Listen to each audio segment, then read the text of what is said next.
Welcome to Midwest Paranormal Presents Paranormal Soup. I'm your host, Jason Bland, and tonight we have returning guest, one of my all-time favorite guests to have on the show, Paul Anthony Wallis. His book released yesterday. He's got another new one in the Eden series.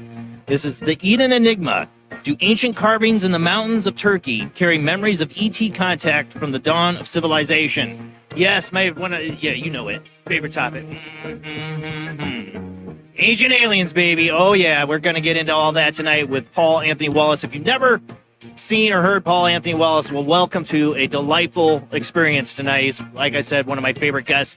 Of course, beginning of the show, we always have the World Wide Web of Weird, and we got a lot of weird as always, because the world just keeps spinning and keeps getting weirder with each spin. I swear to God. I have always too many stories for the World Wide Web of Weird. And we will take your phone calls later in the show. All right, guys, we got a lot to get to, so let's go ahead and get rolling on into it.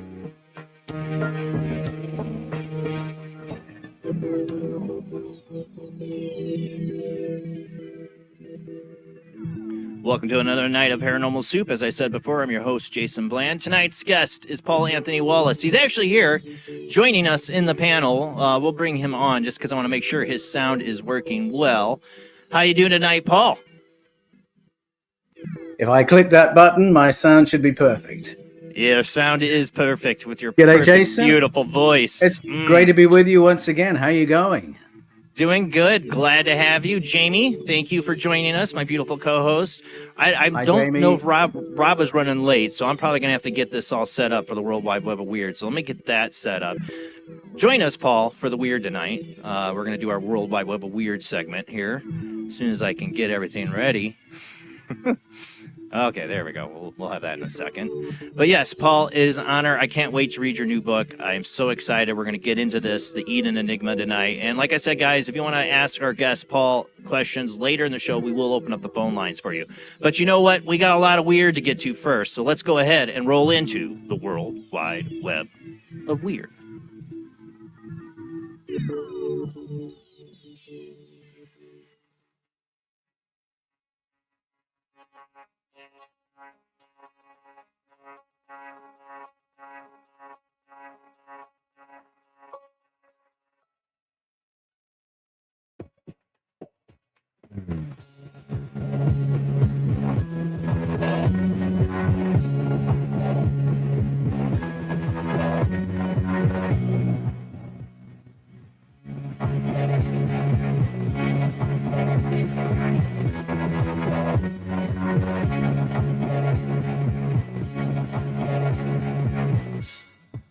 Tonight on the World Wide Web, where we're going to talk the first couple stories. There's a place I would love to visit one day because I swear, out of all the countries, I swear I have the most weirdest stories from. This one ends up on the list so many times. It's Argentine. And these first two are pretty weird. The first one is one of my favorite things to talk about when people experience it, and these two ladies got it on video. Infamous ghost light, Argentine, menaces a pair of travelers. I don't think we're going to have audio on this one because even though it's in Spanish, they are swearing quite a bit. For those listening on the Paranormal Soup radio channel on Talkstream's live paranormal radio app, we are a webcast streaming out live to Facebook, YouTube, and Twitch. If you want to come watch, because I do have some videos tonight, then come, please join us. And I will. Otherwise, I will try to narrate as possible. Audio wonky, Jason. Is it still wonky, or is it just happening with the music? It's with the music. It fades in and out, and then you come in very faint behind it. Oh, But am I fine? Is it fine now? Right now, yeah. Okay, as long as we're fine now. With the music, and the music itself rolls in and out.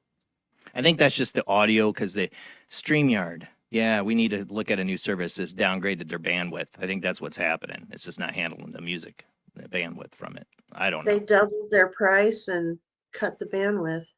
Yeah, StreamYard. I'm gonna have to look for a new service.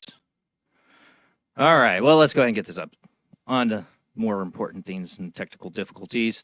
All right. So first one, like I said, I don't think I'm gonna do the audio on this because they are swearing in Spanish.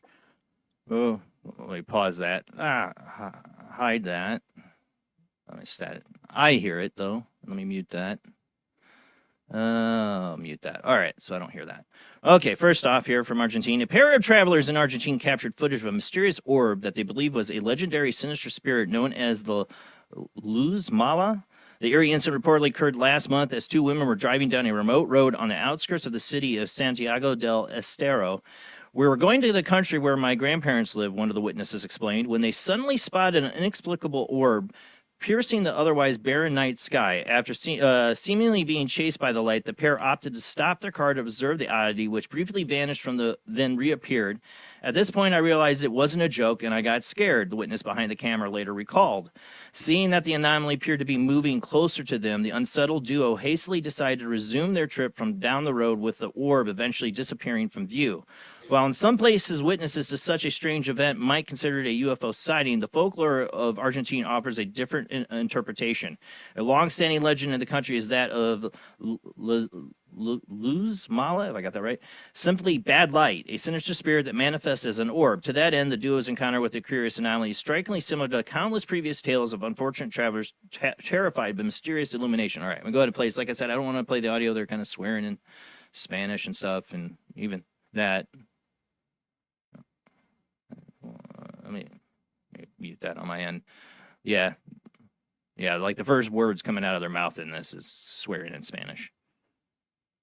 But yeah, they see this light, and it seems to be following them. And they do a pretty good job of capturing it. And they definitely seem scared. I know I wish I could play the audio from this. But, like I said, I try to keep it PG-13. Even in Spanish. But I'd be certain, too. The same seems to get pretty close to him and follow him for quite a ways. And pretty bright. It doesn't sound like they heard it. You don't hear like any sound coming from it either. Like if it was a drone or something.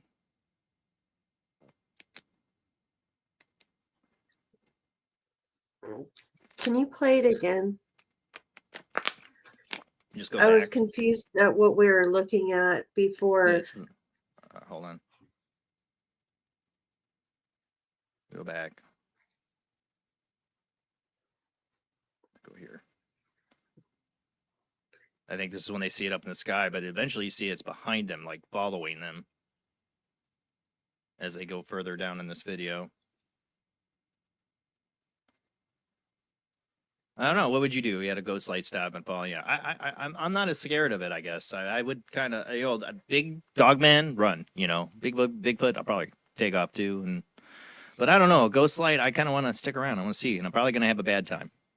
How are they acting though? Scared. Oh yeah, they're Like scared. for real scared or Yeah, I don't think this is TikTok fake. scared? It sounds very genuine.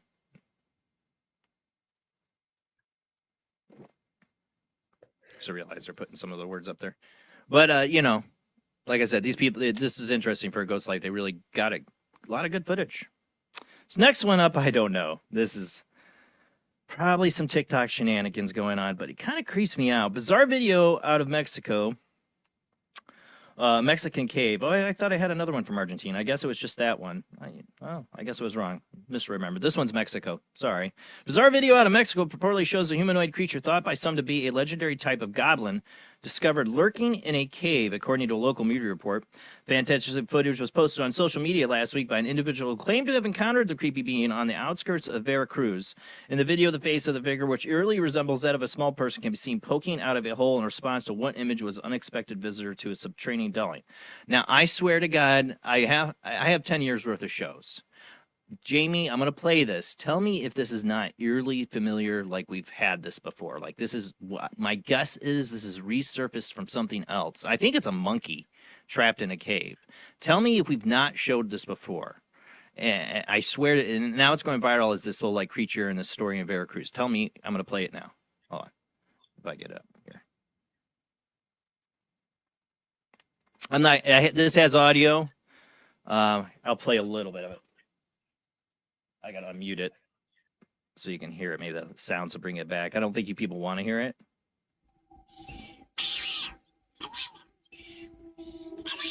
It's got the music in the background, but it makes that weird sounds. Do you remember this? Does that look familiar to you? Vaguely. I don't want to turn it back on because it's got that music in the background. See, that's what I think. And that's what happens with some of these videos. Years later, they'll regurgitate into some other with some other crazy story attached to them. I swear that we've had that. I'd have to go back through 10 years worth of shows to nail down if we played a video like this before. But I swear to God, they are. It creeps me. The reason I think I remember is it creeps me out. I remember it looking a little bit different, but that could just be, I don't remember. Yeah. Well, they're saying this is in a cave in Veracruz. In the video, the face of the figure is from the article from Tim Binnell from Coast to Coast. Eerily resembles that of a small person can be seen poking out of a hole in response to one imagines was an unexpected visitor to its subterranean dwelling. Seemingly disturbed by the presence of the interloper behind the camera, the creature unleashes a series of chilling shrieks. Since being posted online, the footage has gone viral on social media in Mexico and beyond, with many mystified viewers speculating as to what the weird being could have been. To that end, witness who posted the video asserted that the haunting figure was a goblin-like entity from Mexican folklore known as Shanque? Shanque? I don't know. While some were agreed with the assessment, more skeptical observers suggested the footage is simply too good to be true, and such is likely an AI fabrication. I don't know if that's AI. It could be. Could it be a monkey of some sort? It looks like a monkey to me. Right, like a monkey that's probably been stuck in a cave that needs help, right? And I swear this footage came up years ago and was like another tale attached to it. I swear that's what happens with these things. Email me, paranormalsoup, jbland@gmail.com, if you can find where this what this was originally posted as, because I swear to God, that's what happens with these viral videos now on TikTok and Facebook and that. They'll take something old and regurgitate it and make a new story with it. I swear that's what it is. I don't know if it's AI. From, I mean, it looks like a monkey. It squeaks like a monkey. Or they goblins what they gave it, but Yeah. I don't know. All right, we'll move on. I'm just interested. I saw that and I'm like, I know we've played something like this before. I swear to God. All right, next up to some ghost stuff. Peculiar piece of footage from Wyoming. I got this from Tim Binnell again from Coast to Coast. Wyoming jail shows possible paranormal activity in the form of soda can eerily moving on its own. You know, I have a lot of these, and I skip over a lot of these ones, but I like this one because of this guy's reaction to it. The spooky scene was shared on social media last month by the Sweetwater County Sheriff's Office, which marveled that their staff are so used to the unexpected moments on the job, but not like this. In the footage, a deputy can be seen sitting at the detention center's booking desk when his work is interrupted by a soda can that suddenly and inexplicably slides several inches across the table towards him. The officer's attention is immediately drawn to the weird movement as he stares down at the beverage, seemingly wondering what just happened. All right, let me go ahead. And of course, I have my skeptical like why this happened theory. It's, you know, you have to look at the skeptical things. I'll get to that. I won't ruin it yet. It's going to be right here. There's this can. You're going to see it move. I do a zoom in, I think of it. Yeah. And it turns a little too. Oh, God bless it. What is this? Go away, Microsoft. Ah. Sorry. Let me go back.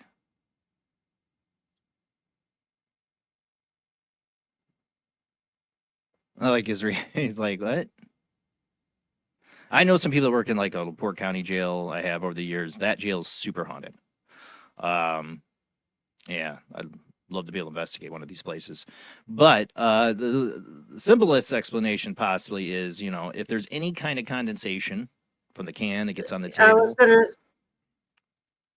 say that, you know what I mean. because the way it twists. But can you play it again? Because I want to watch what his leg does when it does the jerk, like when it jerks around.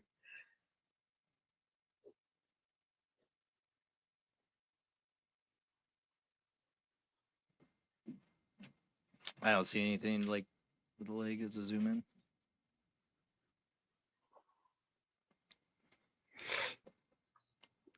Yes, I think I'll vote for condensation on that one. Yeah, that's what I think it is.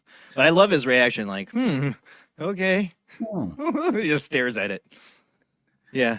But, you know, I do know people that work in a jail, and they tell me all kinds of stories. One where they regularly see a face in the video camera of a cell they don't like to put people in. So, haunted jails, especially ones where people are like pet prisoners. Yeah. So they can be very haunted. Yeah.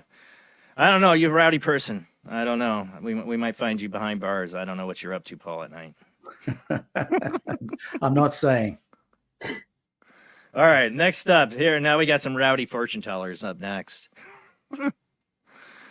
Oh, actually this one's like not, this is way beyond, this is more like cult leader.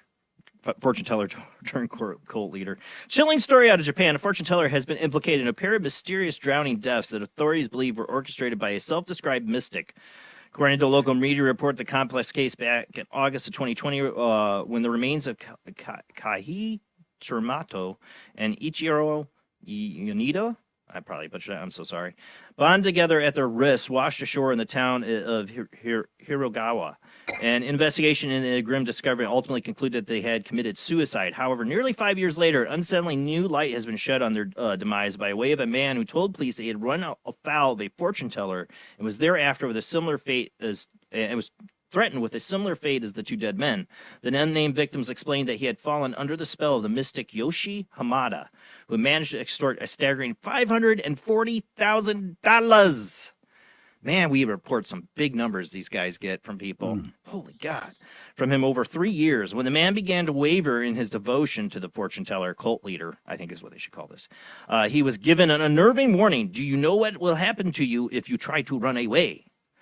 He'll keep his money, but the mystic is said to have asked before referencing the mysterious death of Teramato and Yanida by musing those two and ended up floating.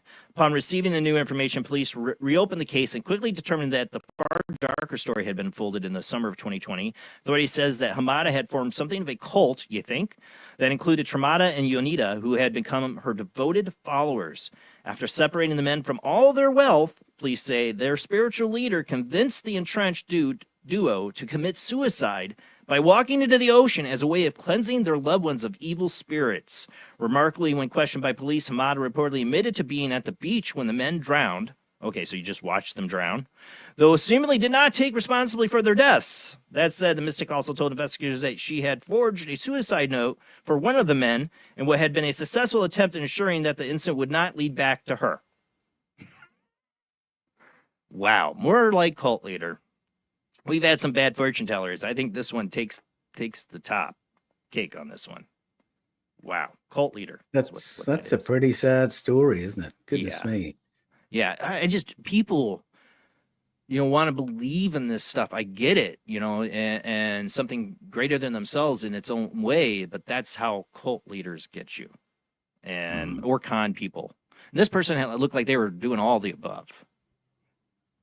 She got to be one evil individual to watch two people drown and convince them to drown. You got to think of the level of evil here we're talking. And so has she escaped justice? She's not in prison for this? I don't know. I will update you on this if I can get an update. Right now, it looks like she's under investigation. Yeah. Yeah, you know, how do you tie a murder? See, I could totally fall into the true crime stuff, but and I'm not trying to get into this. I covered this because of the fortune telling thing we get involved in on this World Wide Web of Weird. I love true crime, but I would never want to cover it because it's a huge responsibility. Huge responsibility, and some people don't take it serious enough when they cover true crime. I don't have that kind of time. But this is interesting. If I get an update on it, I'll let you know. Would it be like a Manson thing if he just suggested it? And right. That's what you're but talking nowadays they're cracking down on people who are doing things like that or putting those ideas in people's heads. Well, sometimes that goes too far though too, and then they're cracking down people's freedom of speech using you're saying dangerous rhetoric, too. Sword can go both ways, sadly. But what people need to do is just not be a follower. Don't be a follower. Yeah, don't put your trust in anyone. Do your own thinking. Be your own thinking. All right, next up, because we're going to run out of time here. Here's another one, New Nostradamus, and this is not a criticism of this person. I'm just interested. Because I think I've covered him before on something else. Another story, another prediction he made. I can't remember what it was. New Nostradamus made eerie predictions about oil tanker explosions days before it happened. British psychic is being credited with accurately predicting a massive maritime accident occurred off the coast of the country earlier this week. Dubbed the New Nostradamus by believers in his ability, Craig Hamilton Parker reportedly made the eerie prognostication during a YouTube live stream on March 4th. While issuing his forecast for the month, the mystic mused, "I saw a ship or something in trouble, and I feel as if there will be an oil tanker problem coming up soon." The psychic also suggested there will be some sort of pollution connected to the event. Amazingly, less than a week after making the prediction, the mystic vision proved remarkably accurate. On Monday, the Portuguese cargo ship Solong smashed into the American oil tanker Stena Immaculate in the North Sea, sparking an enormous fire and raising concerns about the possibility of pollution brought up by the chemical being carried by the later vessel. Parker's prognostication coming to the fruition is the latest success for the psychic, who has earned the nickname Prophet of Doom to his pen chat for accurately predicting particularly unpleasant events. We'll keep an eye on this guy. Maybe he's getting stuff right. But I will have to say this. You know me, I am not an a-hole skeptic, but an a-hole skeptic might point out that, these tanker accidents and oil spills are almost becoming regular occurrence. They're constantly cracking into each other, and we're constantly having oil spills. I mean, you could throw that one out there. I mean, just saying, you could throw that one out there, and maybe you might get lucky in a couple weeks or a month. You have a good chance. Maybe but he's predicted other stuff. It's track record. Where you live, Jason, these things might happen all the time.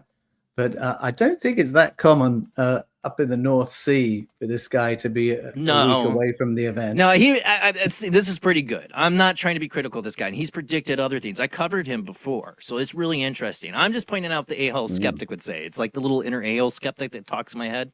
Tell him to shut up. I know, but it's more my critique about the oil industry, and this problem seems to happen still. Maybe not often in the North Sea, but it happens quite a bit other places in the world. Too often, like once is too often. It's horrible when it happens. Oh, for sure. All right, moving on to the last one. And this one I debated talking about, but it's gotten so weird and crazy. And I've had so many guests that know this man personally. And think he's like the nicest guy in the world. And I don't know him. I don't know him. But Aaron from Ghost Adventures, he's my favorite one. What if I watched the show was Aaron? Well, I just wanted to see what Zach Bagans was going to make poor Aaron do, His wife tried to have a hitman kill him. I know we've all seen it. But Jamie, oh my God, talk about true crime stuff. This is crazy. This is just beyond crazy. Have you read into this? I know you have. For her to ask, am I a bad person for not walking away, for having not just walked away and would rather have him killed? Well, that just shows everything about you to ask that. Oh my God. Oh dear. I don't understand why, and he's completely blindsided. Why would you ever think murder is the answer when you can just walk away? Because she wanted his money? Is that why? I mean, I'm not justifying. Trust me. I think this woman is a horrible monster. I don't know the motive. Sometimes, it's like, I swear the nicest guys end up with the wickedest women. But to ask the question, am I a bad person for choosing this option? Well, you're a bad. Yes. The question makes you a bad person. The question, let alone that. Let alone that. Dear. That's so sad. I feel horrible. This is exactly why I wouldn't want to be famous. Do they have a family? Do they have a family? I didn't see they had any children, did they? God, please no. Oh, that would be terrible. Do they have children, Jamie? I thought he has. I don't know if it was together. I hope not. I have to double check. For children's sake. It doesn't say in the article here. I got Tim Binnell's Coast to Coast one. And this is one from TMZ, but I don't say, and I don't want them to say, honestly, don't bring the children into it, but I hope they don't. And, normal people get a divorce, and how stupid of a woman do you have to be to hire a hitman from a guy who's in jail? A famous murder, by the way. She found him through a crime documentary. And literally got caught because they did a search of his cell and found the phone with her texts. Oh no! What stupid! I mean, usually, I was a little period of time when I was a police officer, but what I heard from the police officers that I worked with and known to my life is that most criminals that do this stuff are stupid. They're stupid. It's not like the crime dramas you see. People really do some stupid things when they decide to have no morals. I didn't know that about you, Jason, that you'd been a police officer, but I hate to talk about it. It was a very short, small period of time. Oh, good for I you. didn't even hardly wear it. That's how little of a time it was, so I hate mentioning it. But yeah, just a little bit of time in my life, and then I had some weird stuff happen that convinced me, and some ethical decisions that had convinced me it was not the job for me, and I'm so glad I made that decision. I was so glad. Glad. You don't even know.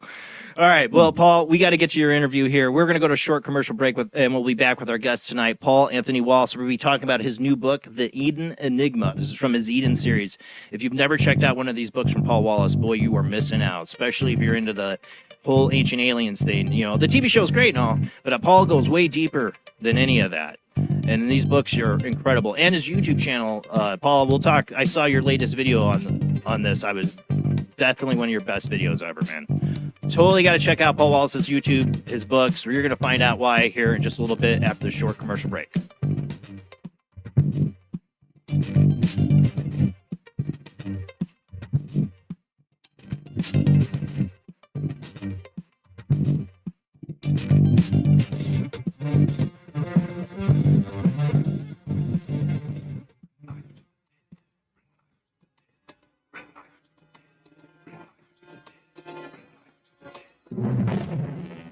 Enter the occult world of necromancy. You were brought here for one purpose: necromancy. A ceremony dating back to the pre-Christian era. It's the art of reviving the dead. It requires involvement with evil spirits by the person performing the act.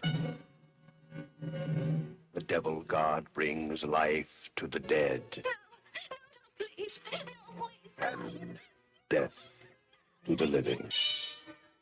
Necromancy, starring Orson Welles and Pamela Franklin.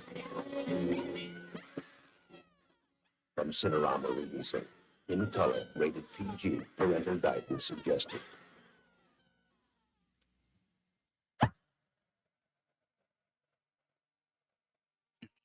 Interested in discovering the truth about the paranormal?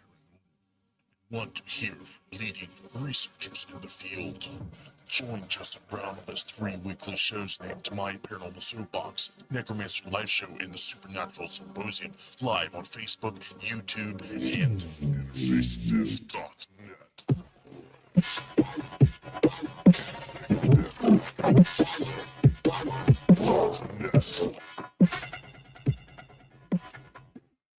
He is conducting an experiment into the combined effects of sensory deprivation and hallucinatory drugs.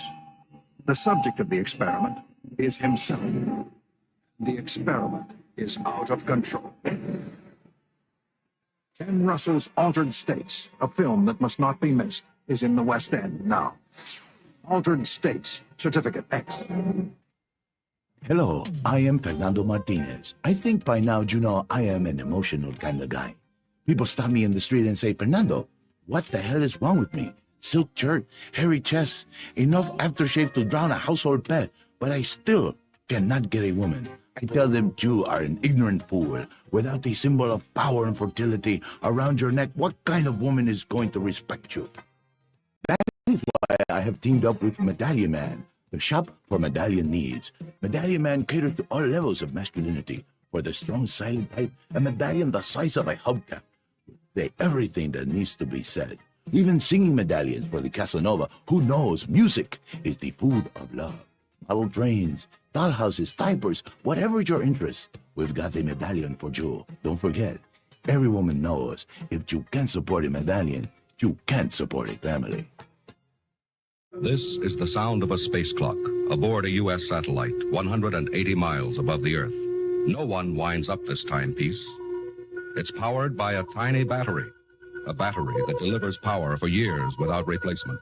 Now the same type of battery, the Duracell battery, can bring new reliability and long life to your battery-operated equipment. Radios, cameras, toys, all run far longer. Duracell batteries, the long-distance power cells, outlast any ordinary battery.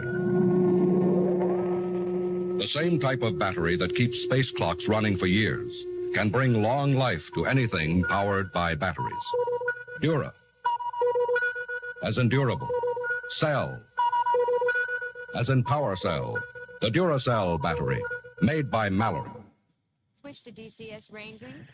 240, nominal to profile. We're in the pipe. 555.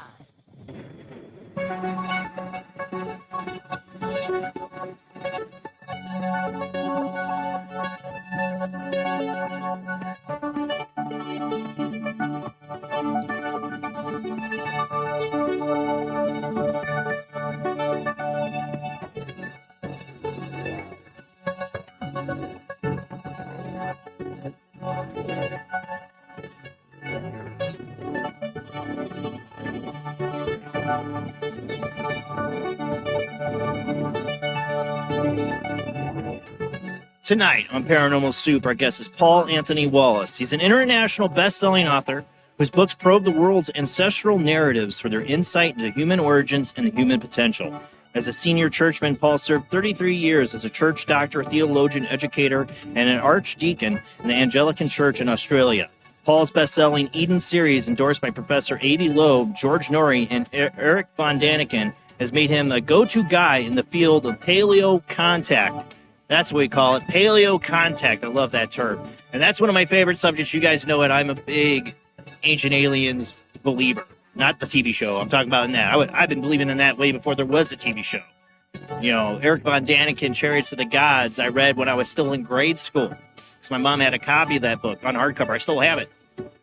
I am a believer that we were visited in the past by ancient aliens. If you're not, that's fine. But I beg you to listen to our guest. He's very well versed in this topic. And I always look forward to these shows with Paul. And you, too, can talk with him later in the show. We'll take your phone calls. But we got a lot to get to. So let's go ahead and get to our guest.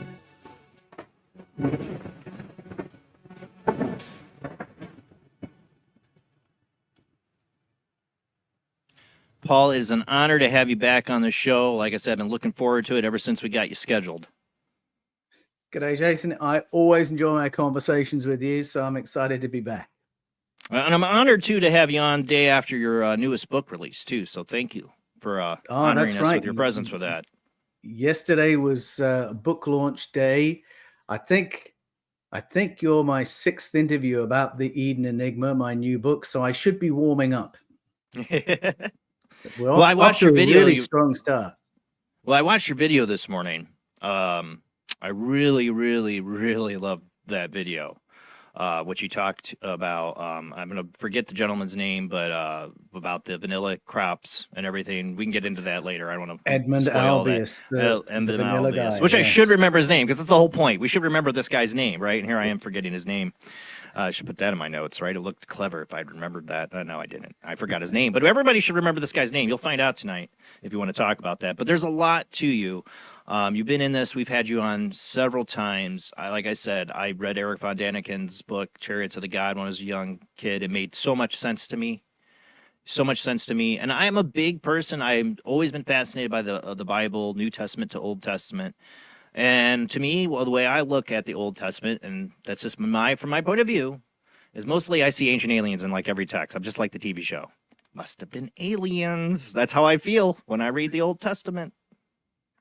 Well, I think it's not just the Old Testament. I think if you go to ancestral stories from all around the world, personally, I find it very difficult to miss the paleocontact aspects of those stories. It was not an aspect that our ancestors were embarrassed by, even to the point of talking about abduction narratives. They weren't embarrassed by those stories. This was just a part of how they viewed and understood the world. But like you, Jason, I must say, Erich von Daniken's book was significant to me when I was younger. I read it when I was 11 years old. I think I was about the same age. He asked some questions that just lurked in the back of my mind for the next 4 decades before I actually did my own research that took me down into that rabbit warren. And your research is, I've had a lot of guests on, but like when we get into this topic, bar none, you're my favorite. Like there's nobody else on this topic I love to have on more because I feel you're the most well-versed. You have a voice of an angel. I could listen to all night. I do my best. and you know, your books are incredible. And like I said, I couldn't highly recommend them more to people. Well, thank you so much. Those are very kind words. I really enjoy working in this field. I've been writing books since I was in my 20s, but it's only since I've been writing in the field of paleocontact that my books have really found a big audience, because there's a huge appetite. There's not just you and me, a huge appetite out there. People wanting to know who we are in the cosmos, what's our place in the universe, what's the truth about human origins. And there are just some gaps in the stories they've been taught at school or in the world of modern science that just don't add up to a full explanation of where we're at right now. And for different people, it's different white rabbits that they follow. For me, it was my work in Bible translation and training pastors in hermeneutics, which is the principles of interpreting ancient texts. Those were the things that got me into this territory. But there's so much, whether you're listening to ancestral story, reading the Bible, watching the skies today, traveling around the world, listening to folklore, looking at ancient archaeology. There are all sorts of routes into this territory. Yeah, and like you said, all these cultures, every single one of them, I mean, like I'm Cherokee is a big part of my ancestry, and Irish. You can find it in both. You know, I mean, there's so much here. And when you get into like this newest video, I find it on the agriculture perspective. Because what it resonates so much with me is because I feel like we're fighting that battle now. And you bring that up too, you know, yes, yeah, we really are, and it's scary, when you get into how close we could have come to extinction because of food alone, that we, you know, and that we might have had help, you know, intervention to save us. I think it's very easy to forget, first of all, that our civilization depends on our farmers. And that the whole of modern civilization depends on agricultural science. Nothing can happen without that. And it's also easy for us to forget how fragile that can be. I mean, we're fighting some battles right now where we might accidentally self-destruct our agricultural power, whether through GM technology or through petrochemicals. But in my book, The Eden Enigma, I point out that our ancestors had to struggle with viability and sustainability, not because they were poisoning their own farms, but because they were battling with natural disasters and planetary cataclysms. But their experience of rebooting after near extinction might teach us a few things in how to approach agriculture today. And this is so we're talking, like, 10,000, 12,000 years ago at the end of the Under Dryas period? I think so. I think we've faced a number of near extinction level events. Certainly 70,000 years ago, 74,000 years ago, there was a volcanic eruption of Mount Toba that was a near extinction event for us. 42,000 years ago, there was an event called the Adams event. And this was when the geomagnetic field of the planet weakened to the point that the magnetic North Pole moved all the way around to the South Pole. And you might think, well, that's not a problem unless you're using a compass and trying to sail the ocean seas, except it was a problem because the weakened magnetic field meant that the planet was being bombarded by ultraviolet light, and it created another mass extinction of megafauna. Human behavior changed at that time. We all moved indoors and started coating ourselves in ochre. That was our sunscreen because people were dying as a result of these shifts. But the particular extinction event I explore in the Eden Enigma was, as you say, Jason, about 10,000 years ago, just on this cusp of the Younger Dryas Cold period. And I go to Turkey and I look at ancient symbols and carvings that have been left behind that I think speak to that event, what happened, the impact it had on our ecosphere, and what was done that enabled humanity to recover. And it seems like Turkey's becoming the hotbed of this research. We're finding, and I found it really interesting how you talk about following the path of kind of where this first farm was and the generations and how they followed like up into even Ireland, and you know how this spread this knowledge of agriculture, literally this is, they talk about all the different things, the Anunnaki or aliens or angels or all this stuff that people were given information for, like, the star astrology and making steel. But when it comes to agriculture, this is what really probably saved humanity. That's right. And this is an area where we can go and find objective evidences for what happened and when it happened. And so Turkey is significant because it is there that we found the earliest evidence of modern agricultural methods. In fact, it was 27 years ago that teams went in, headed up by Manfred Hoyne at the University of Norway in Aarhus and a team from Max Planck Institute in Cologne, Germany. They identified what appears to be the first known farm at a place called Karacadağ in southeast Turkey. And what happened there was that 11 naturally occurring plants were modified, and I mean gene modification, to become cultivatable crops. So all of a sudden you've got intensive farming, you've got agricultural surpluses. Simultaneously, this family or tribe invented animal husbandry. So, hey presto, you've got all the accoutrements of modern farming. And as soon as you have agriculture, it means you can have a settled community, a specialized society, because you're not all having to be all hands on deck to get your food in. And you can advance in all sorts of areas, including civil engineering, megalithic building. And when we look at the archaeological record, that's the package that seems to go together. Agriculture, civil engineering, megalithic building.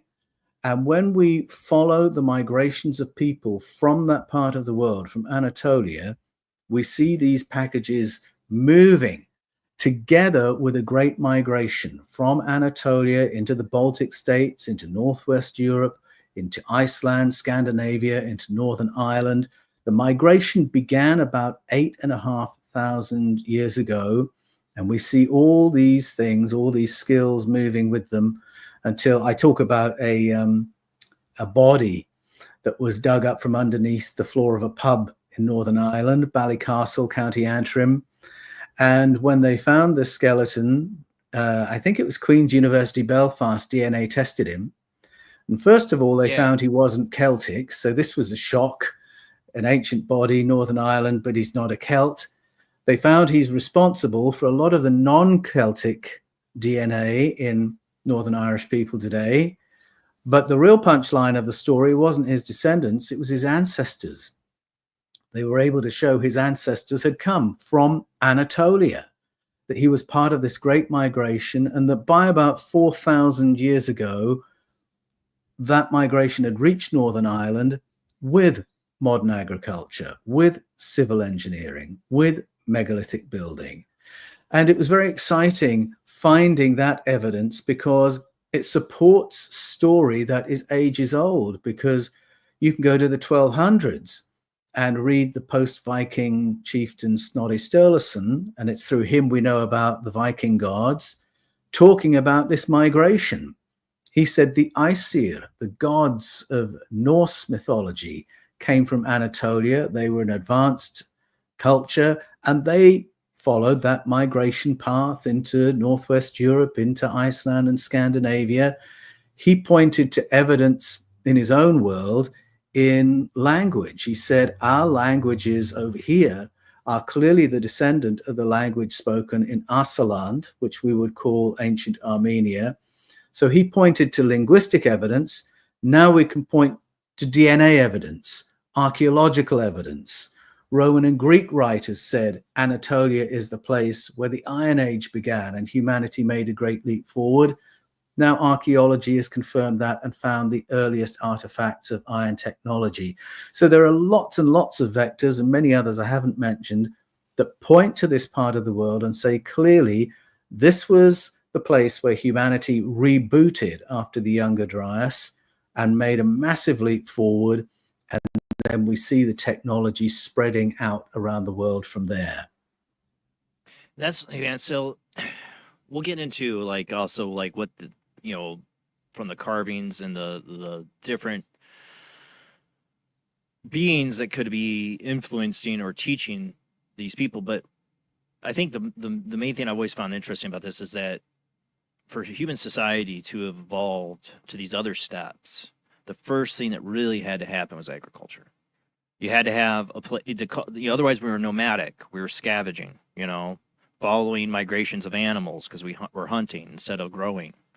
Once we started growing plants, agriculture changed humanity forever, because now we're going to stay in one place, build something, raise a family, and then they're going to move out and continue to do the same things that we taught them to do. That's right. And I mean, people listening today might say, yeah, but what's the big deal? How difficult is it to grow your own food? I grow my own food in my backyard. Yeah, and well, that's true. You learned it from somewhere. That's true.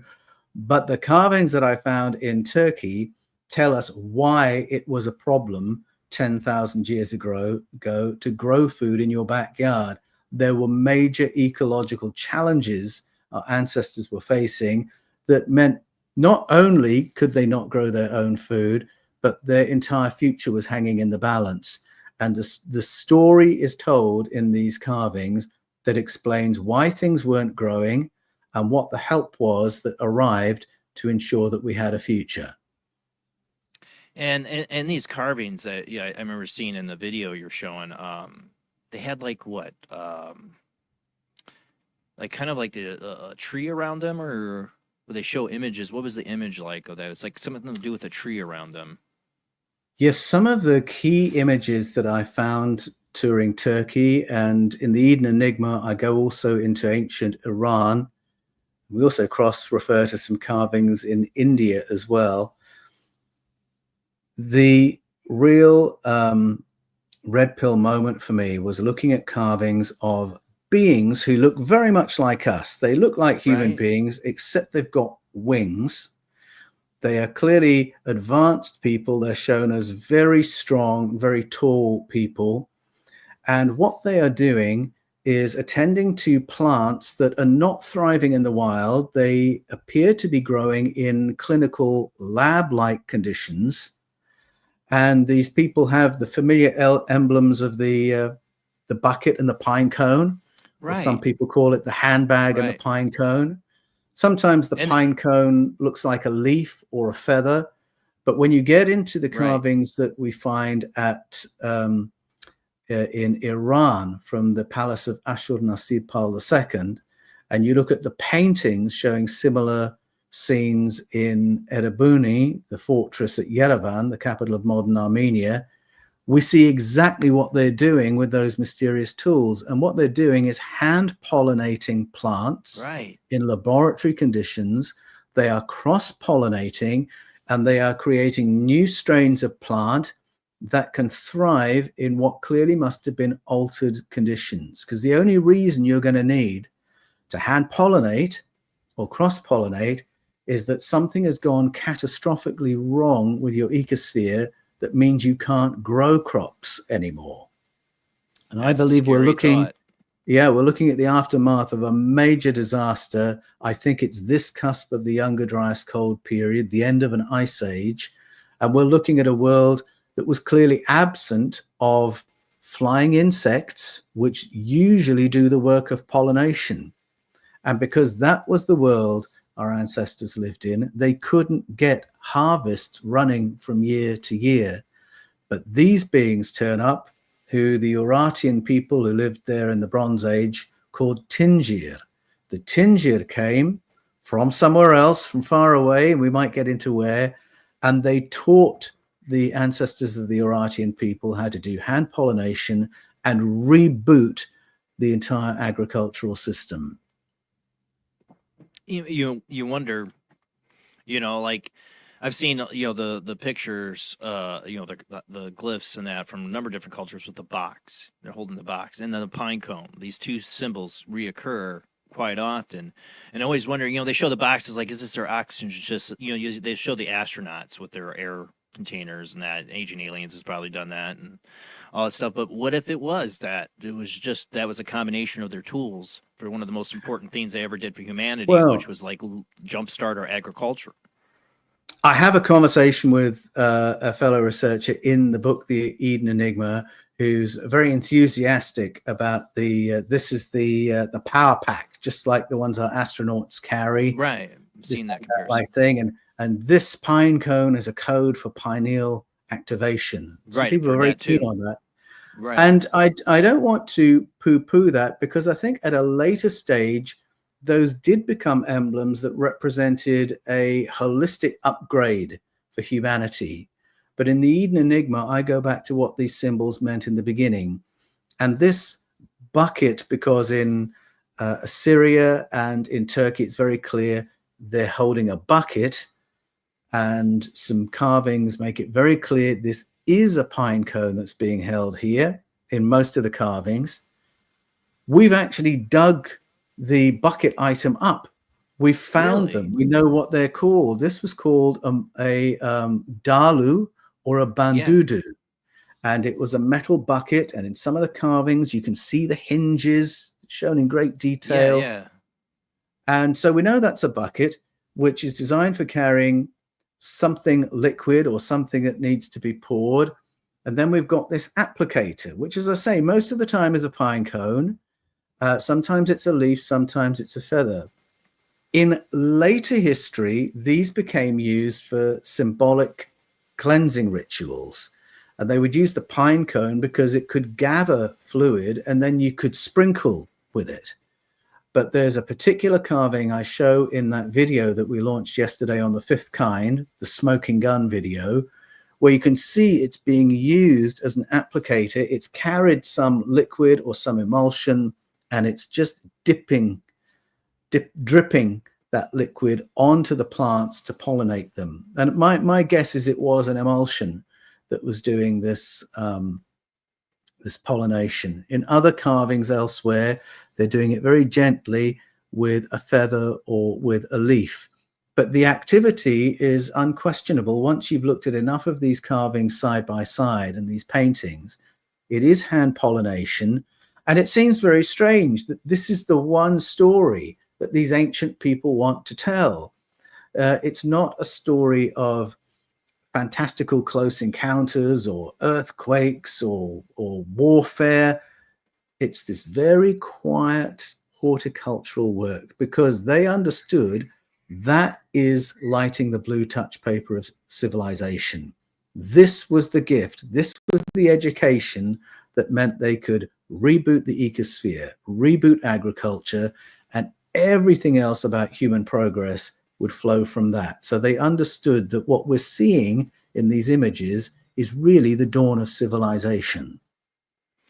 I'm a big Star Trek fan, and in that they talk about the Prime Directive. Picard would say, no, don't teach these people how to pollinate it. They have to discover on their own, right? Obviously, these aliens didn't have a Prime Directive, but this was a good thing. They, probably saved. I mean, what would be their choice? Like, these people are all dying off. The human race is dying off. They've been nomadic. The food supplies are running out. We got to do something. Shows compassion. They could have just sat back, watched us die, and then take the minerals of the earth, resources. Well, that's right. I mean, if you listen to ancient stories of paleocontact, you do hear about demographics that don't have a lot of empathy or compassion towards human beings. If you go to the Enuma Elish, the Babylonian telling, Enlil, who seems to be in charge of this region of space, couldn't care less if the human race dies out. In fact, he thinks that would be rather more convenient. And he's spearheading these various intrusions of disease to try and reduce the human population. And when that doesn't work, he says, all right, we'll cull them with a flood.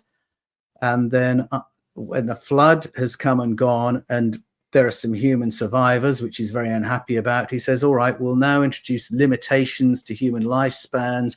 We'll limit who can have babies. It'll only be some of the females that can have babies because we don't want too many of those human beings again. You've got some very dark stories that don't have a lot of compassion in them. But there in the middle of the Enuma Elish even is this Ashari character who appears. Ashari, who's remembered as teaching the human beings how to do agriculture and become a civilization. It's a name that will ring bells to anyone who reads the Bible, because in the Bible, it's Asherah who arrives and teaches the ancestors of the tribes of Israel how to farm, how to become a civilization. And there are characters like that recalled by cultures all around the world that represent demographics who arrived, whether or not they're breaching some prime directive, I don't know, but they came because they wanted to help.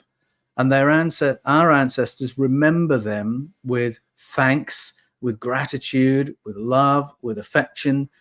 And when I went to Turkey last year and started hearing the translations of the cuneiform inscriptions left behind by the Bronze Age residents of that area and the messages held in these ancient symbols, that's what I was hearing. I wasn't hearing about gods who are worshipped or served. I was hearing about these advanced beings who were remembered with love and gratitude because they taught us how to farm. And that's the deep story of that region. They talk, I mean, and all the talk of ancient aliens and stuff, and then you get into the biblical ideas of fallen angels, and that they fallen angels fell because either they fell in love with the human women, or they taught us secrets. Well, if it was because they taught us secrets and one of them was agriculture, well, thank you. Right? Yes, that's right. I'm gonna get yelled at for that one. That's all right. But I'm saying that it shows that there's probably good and bad. I mean, if you get into the Stitchins, Anunnaki and all that, there's good and bad aliens all around in the 12th Planet series, but that there are some that actually cared to try to save us in some sense. There had to have been, or we wouldn't have made it. I think some people get confused by the way the Bible and associated literature has approached these stories, because I often hear people saying, if I talk about paleocontact and I say our ancestors were visited by other civilizations, they'll say, oh yes, they're fallen angels, therefore they're evil. But what is a fallen angel? What do those words actually mean? An angel doesn't tell you what kind of being you're looking at. And if they're physical enough and similar enough to land on planet Earth and hybridize with human females, well, then you're looking at people who are very close to who and what we are. They've just got better technology. And fallen, what does that mean? It just means they've come down from the skies. And so many stories of origins begin that way. The Enuma Elish, when in the heights, it talks about the descent of the gods. The Popol Vuh, the Mayan story, talks about the descent of the gods from the skies. In Nigeria, Osanabuwa and the sons of Osanabuwa descend from the skies. And so the story of terraforming and recovery begins. So I think we get hung up on this vocabulary, fallen angel. We think we've said something when in fact we've used language that's deeply vague. And I think way behind the storyline. That's what it is. It's way behind the story. It was come up way later. It's on top of a story that's been retold and retold and retold. And it just needs translating. I mean, an angel is someone on assignment. Okay, that's all that word means. A missionary, an agent, someone on assignment, someone with a message, exactly. And fallen means they've come down from the sky. So let's say exactly what we mean, because fallen angels is such religious language. We start thinking evil, we start thinking demons, and that's not what the text says at all. But I know in the past, when I was in the full flight of evangelical fervor, I had to somehow squeeze the world into a very few boxes. Everything was either God, the devil, angels, demons, animal, vegetable, mineral, human, or it didn't exist. And we have to realize it's a bigger and more interesting cosmos than that. You need more boxes if you're going to understand what the ancients were really telling us. Well, I think one of the biggest things when I first had you on the show that it's like eye-opening for people is just to like the switching the words in the Bible to the Elohim. You know, that they switched and changed to like Yahweh or to God. You know, that we you know, that we're talking about something that later became a monotheistic religion that one time was not. That that's deities. Exactly right. So I mean, it's a matter of going back to the root meanings of the key words. Go back to the most fundamental meaning of these words, and a different story emerges. And Jason, you're right. The key word to begin that exercise with is Elohim. It's the oldest. I butcher it. Oldest. No, that's fine. You said it fine. It's the oldest word that the Bible uses that gets translated as God, but it means, if you go to the root meaning, powerful ones. And as soon as you've seen that, you'll begin to recognize that the Elohim go to war against each other. They have arguments with each other. They sit in a council together. They have lands divvied up among them, and then they compete with one another. You can't understand the wars of Yahweh and the wars of the Elohim until you realize they're in the plural. You won't understand the 10 Commandments when Yahweh says, I don't want you serving any other Elohim, only me, until you realize there is this plurality of beings. And this was known, this was understood, this was basic Judaism right up until the 8th century BCE, when certain kings and high priests wanted to rebrand Judaism as a monotheistic religion and stamp out the old knowledge of these other advanced beings of whom Yahweh was only one. But the Bible is very open about this change.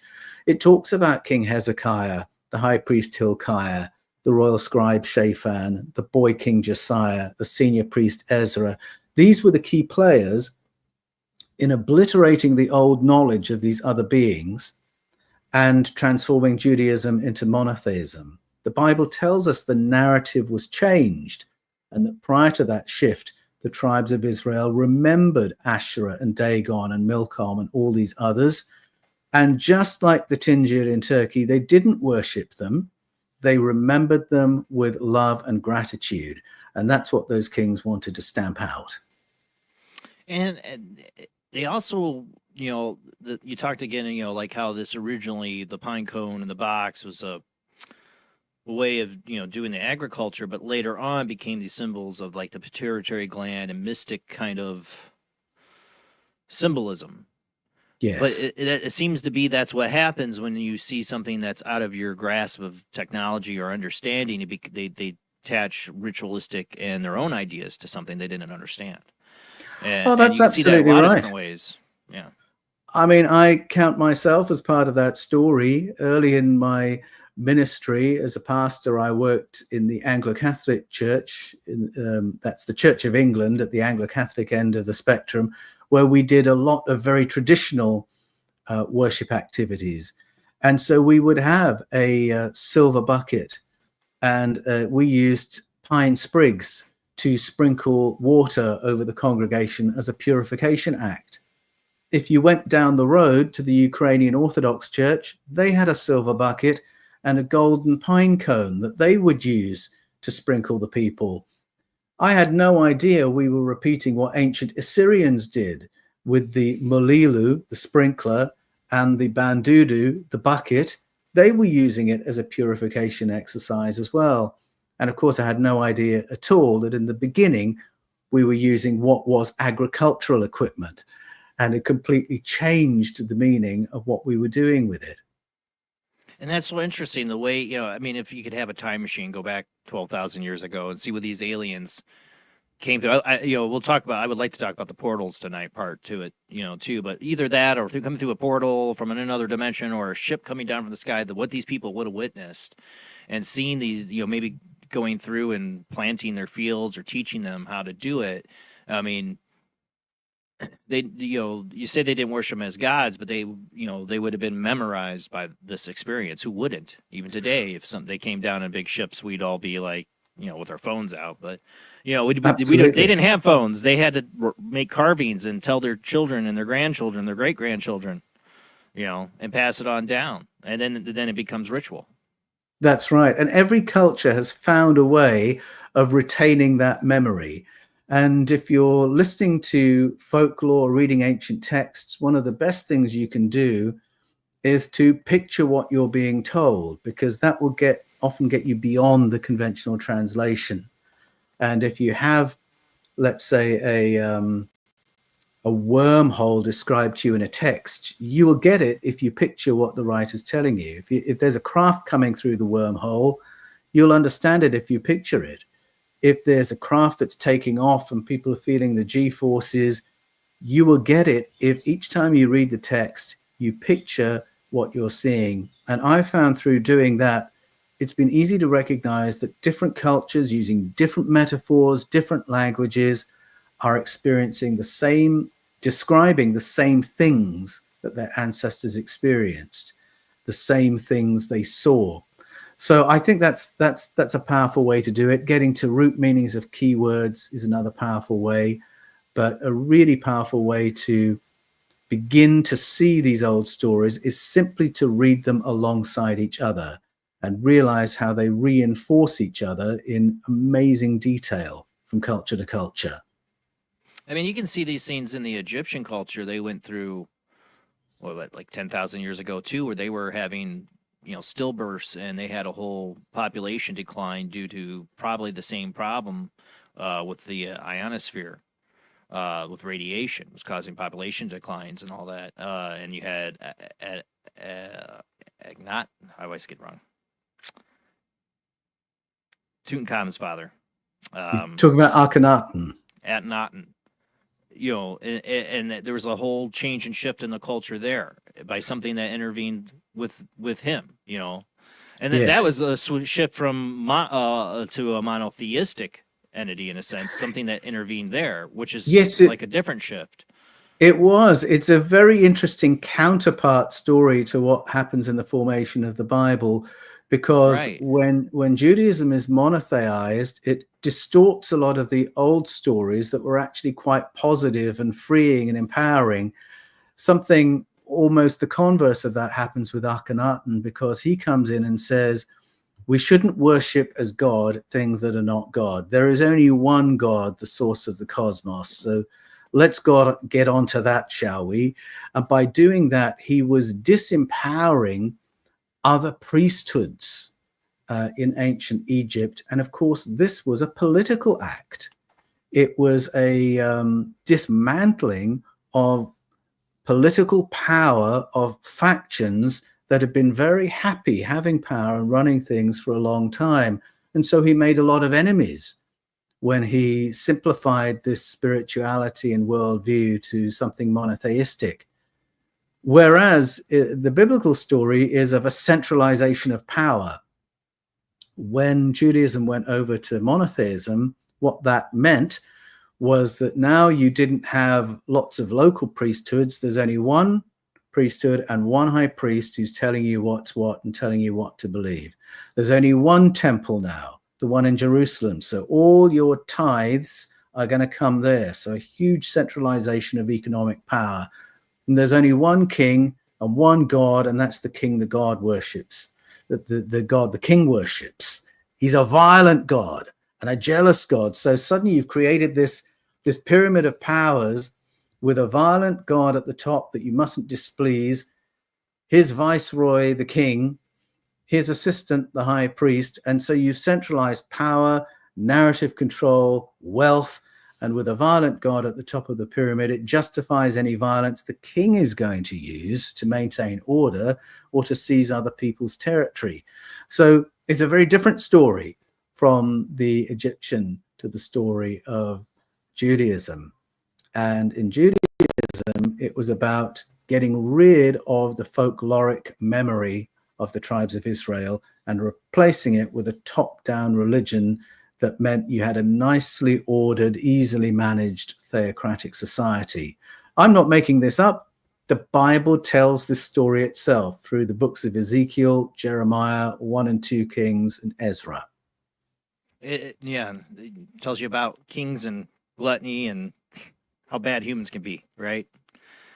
I mean, there's like you said, it gives you an excuse for God to kill a bunch of people in genocide. That's why and the kings can do the same. Yeah, right. That's what I'm saying. And then if you look at the Christian church, how it started and where it ended up, it had a very similar history. Well, yes, it did, because ultimately, after a lot of debate, we get an institutional Christianity emerging that has glued the later redaction of the Hebrew scriptures onto the apostolic writings. And so this idea of God gets imported into Christianity. And it's something that was really capitalized on by Emperor Constantine, who, when he rebranded himself as a Christian, was essentially saying, I'm here by God's will. I'm winning battles by God's approval. If you worship God, you'll be an obedient citizen towards me. And every time I conquer somebody else's land, it's because I'm doing that empowered by God. So the empire has really hijacked God and hijacked Jesus. They hijacked the symbol of the cross. Their soldiers march into battle bearing banners emblazoned with crosses to show that Jesus and God are marching with them to ensure they have victory. And so the idea of worship of God and good citizenry in the empire have been completely fused, so much so that you can find ancient portraits of Jesus where he's been put into a Roman military uniform as a foot soldier, which means he's actually junior to the emperor. So there was this horrible confusion created, but quite deliberately, as a way of managing religion and controlling the empire. Imagine now they put, for promotion for the U.S. Army, they put Jesus in a combat uniform. A bunch of people would be pissed. I'm just saying, it's to me, you're a Christian. You consider yourself a Christian, right? And I believe in Jesus Christ, but I don't like to call myself a Christian because it connotates all this. You know what I'm saying? Yes. That's where I struggle. It's tricky, isn't it? I mean, when people ask me, are you a Christian? My answer is usually, I've been a follower of Jesus. This year it'll be for 43 years. I am sometimes nervous of the word Christian for the same reason as you, Jason, because so much bad has been done in the name of Christianity, whether it's enslaving other groups of people or invading other people's countries and colonizing them and exploiting them. A great deal of misogyny has been practiced through the years in the name of Christianity. And I think in the past, I've wanted to say, yes, but that's not real Christianity.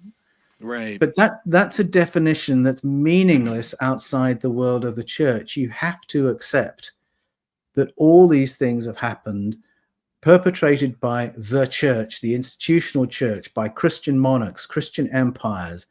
And I just don't think you can rescue the name Christian in that way. And it's far better to say what you mean. So I answer people's question by saying I have a belief in God and I've been a follower of Jesus for 43 years. Some people don't think that does make me a Christian, but for my money, I've been told I'm not. I think it does. But I've I'm been not told going I'm to not fight. when I explained it. I'm like, okay. Yeah, I'm not going to fight for a label. But me I neither. have been a follower of Jesus for 43 years, and I consider him a credible teacher. But the only way, in fact, when I was 17 years old and I became a Christian, the only way I felt I could make a positive move towards Jesus was by understanding there's clear blue water between the credibility of Jesus and the credibility of an institution, or the credibility of Jesus and the credibility of all Christians everywhere. It's Jesus I'm interested in. It's his teaching I find compelling. And that's still very much an anchor point to my life. Yeah, that's where I'm good with Jesus if you get down to just the text, and what we can tell that he was trying to tell us, Yes. But anything beyond that or anybody else's words on it, I really don't have much of a care, because it's your interpretation. I got mine. Yes, that's right. And I think there's a lot missing from the story. I think there's a lot missing from the story of the New Testament with Jesus Christ. And misunderstood. And misunderstood, yes.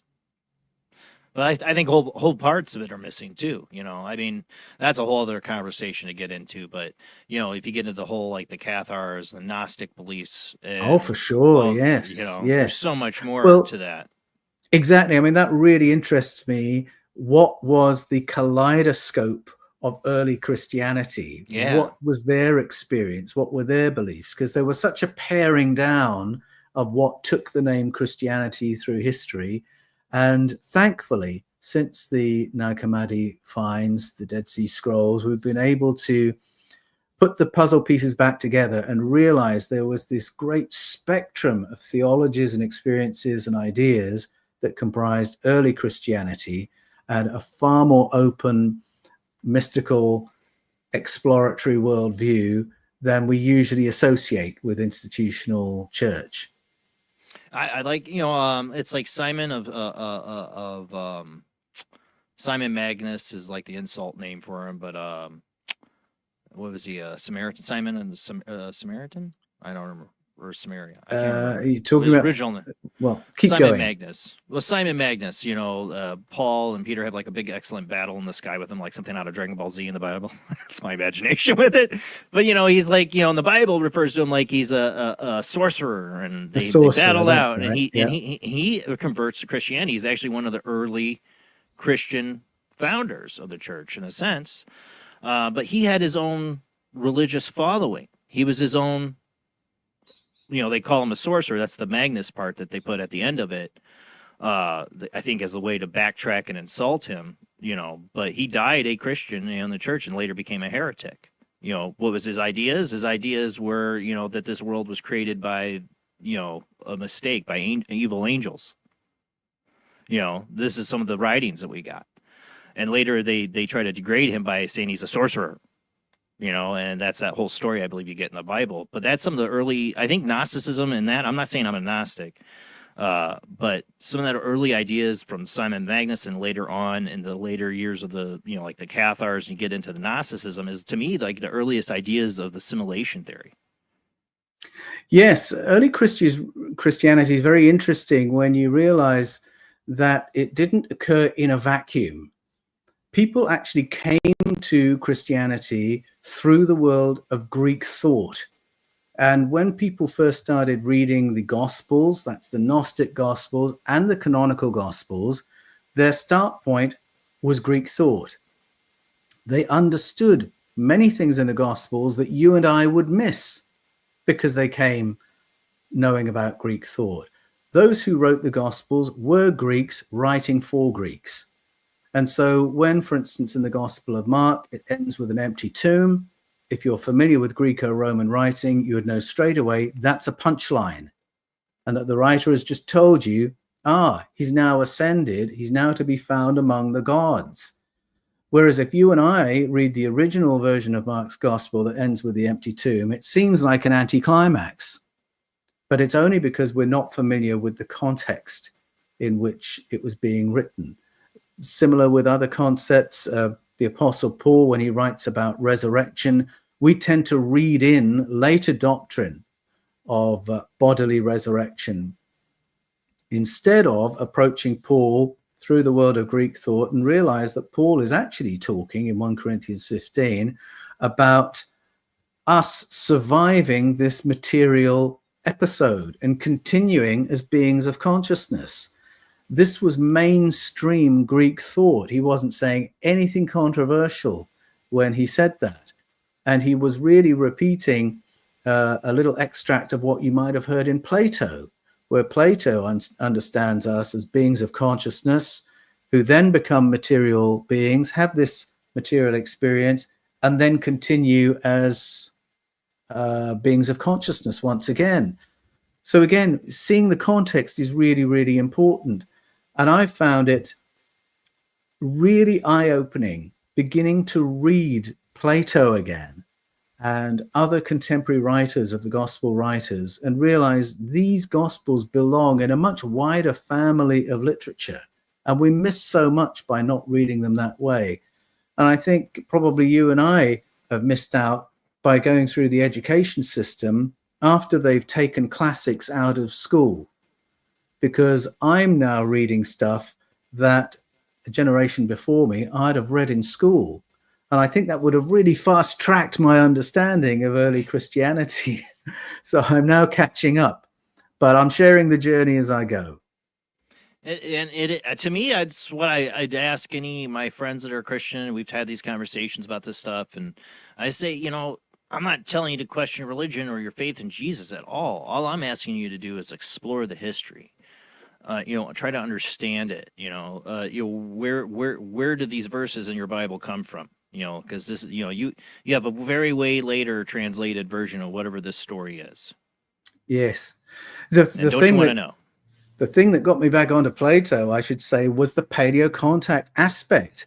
To realize that the writers of the New Testament and so many of the early church fathers were deep fans of Plato, and they had no problem with Plato's explanation of human origins and his descriptions of non-human others who were involved in advancing the story of the planet, of terraforming the planet, and curating the human species to make us more intelligent and more conscious. The idea that early Christians had no problem with that would seem very strange to a lot of people in the present day. But this, again, is why in my books in the Eden series, I point people back to Plato, and I say, have a read of Phaedo, have a read of Timaeus and Critias, because now you are in the thought world of the people who wrote the New Testament, and you'll see things very differently once you read it through that lens. Well, that's why, you know, I got really, in my 20s, got sucked into the Gnostic stuff of like the Cathars and stuff. That I, you know, like I said, to me, it looked like early, like Plato, Greek, yes, you know, thought experiments, early ideas of simulation theory, because here we are in a universe created by a being, the Demiurge, or however you say it, or a Leviathan, yes, or that is something that thinks it's God. And creates this world and life and all that, and that's why the world's imperfect. And we're trying to become to the real God is the source, true love, compassion, and we have to escape the matrix. That's literally what they're kind of describing is like this matrix. We have to yes, that's right. I think that's a very good way of understanding the Cathars, actually, is learning to escape the matrix. I should say about the Demiurge, though, that there were Gnostic Demiurge. I always put it off. That's okay. You did fine. There are writers in the Gnostic world who speak about the Demiurge as if it were a negative entity, and that's why we've got a messy world.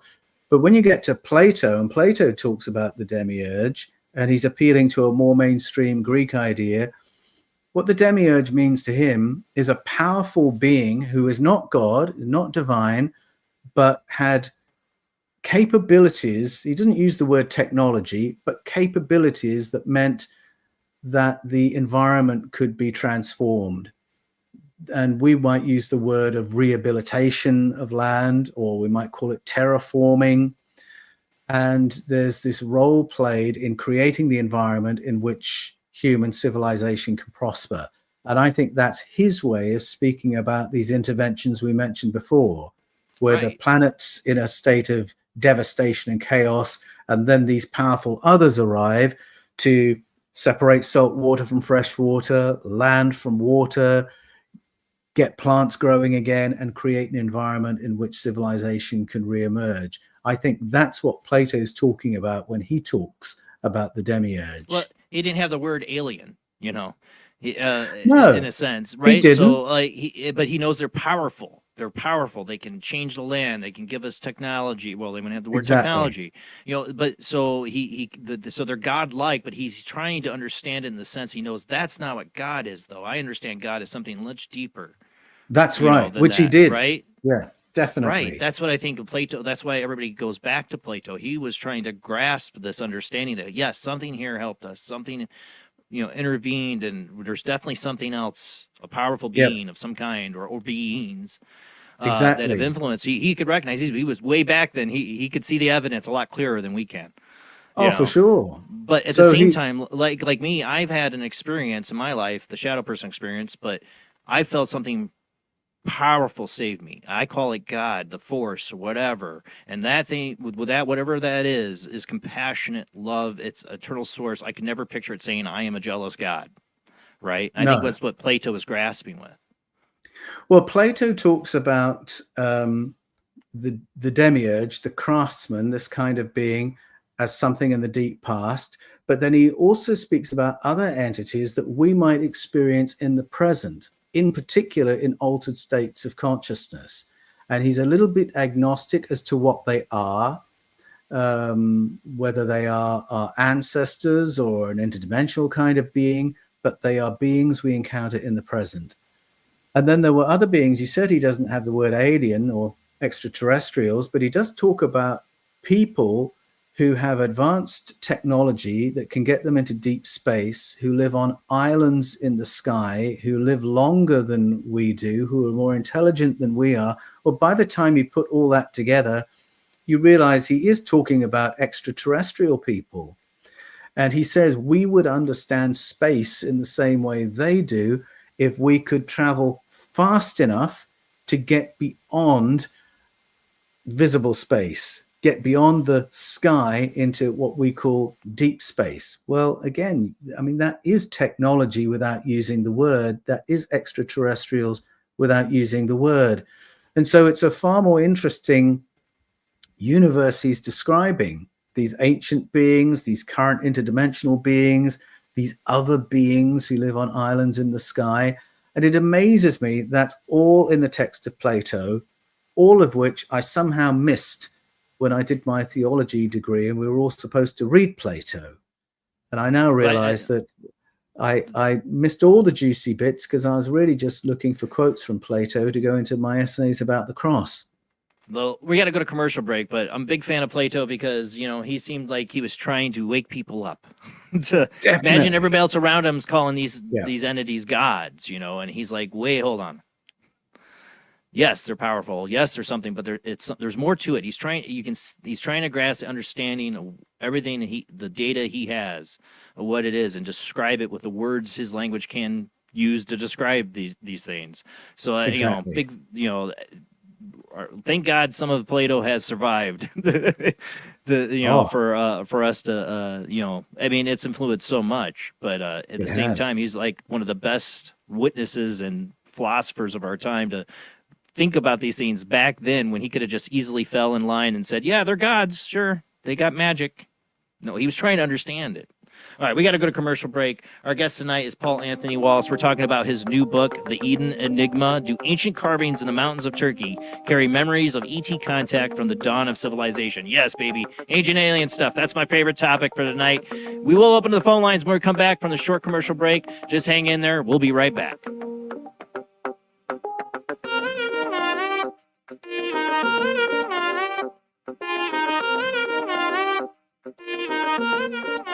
He is conducting an experiment into the combined effects of sensory deprivation and hallucinatory drugs. The subject of the experiment is himself. The experiment is out of control. Ken Russell's Altered States, a film that must not be missed, is in the West End now. Altered States, Certificate X.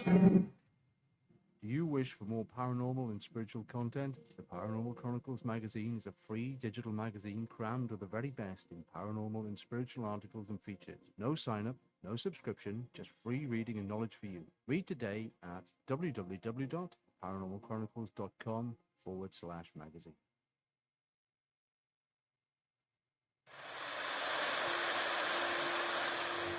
Join us every Wednesday night at midnight Eastern Standard Time for Weird Wednesday at the live stream with your hosts Jamie, the Living Dead Girl, and Rob, the Phantom, where we'll talk about all things paranormal, including zodiac, astrology, tarot card and oracle card readings, live ghost boxing and spirit communication, where we'll do voices from beyond the cold case files. So we hope you join us live on Facebook and YouTube every Wednesday night at midnight Eastern Standard Time. We hope to see you there. Bye-bye.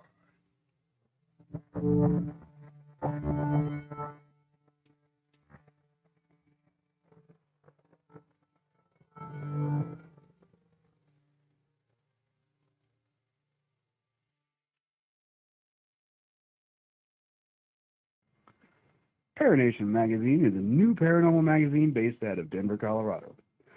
Our goal isn't just to give you the best paranormal content out there, but to promote paranormal unity. We're doing this by giving everyone an opportunity to tell their stories and to share their experiences. For more information, follow us on Facebook at Paranation Magazine and soon, paranationmag.com. I've Never Met a Dead Person I Didn't Like is the extraordinary travels of a young, alone, and broke psychic in the highly anticipated new book from internationally renowned psychic, medium, medical intuitive, and best-selling author Sherry Dillard. Critics have described I've Never Met a Dead Person I Didn't Like as an engrossing memoir, an empowering story of how a broken girl came to accept her psychic gift, a refreshing and fun read.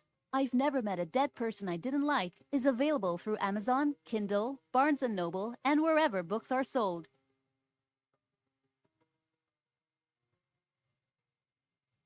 Wrote Spirits of the Dead with a pen dipped in warm blood.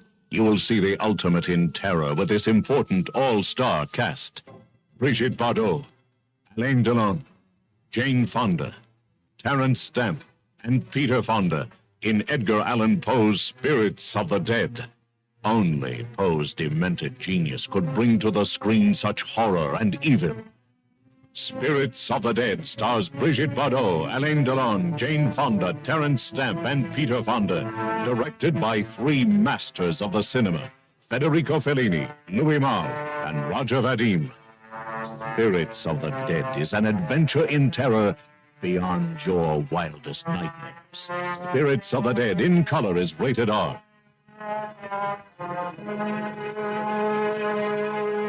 This is your last chance. After this, there is no turning back. You take the blue pill, the story ends. You wake up in your bed and believe whatever you want to believe. You take the red pill, you stay in Wonderland, and I show you how deep the rabbit hole goes.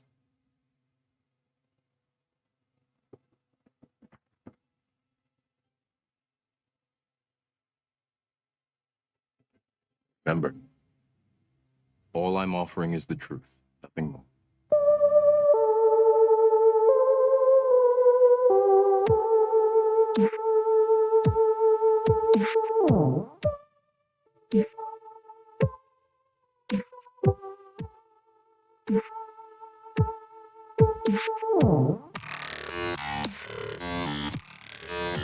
You are listening to the Paranormal Soup, bringing you the weird every Sunday night. Call into the show and join the discussion. The call-in lines are 219-230-4444 or 260-225-9419 or by Skype caller ID oojblandoo or jblandparanormalsoup. And now to your host, Jason Bland. Tonight's guest is Paul Anthony Wallis. We're talking about his newest book, just came out yesterday, hot off the presses, The Eden Enigma. Do ancient carvings in the mountains of Turkey carry memories of ET contact from the dawn of civilization? Yes, you all know, if you listen to the show for the last 10 years, I'm a huge fan of Paul Wallis and the whole paleocontact theory.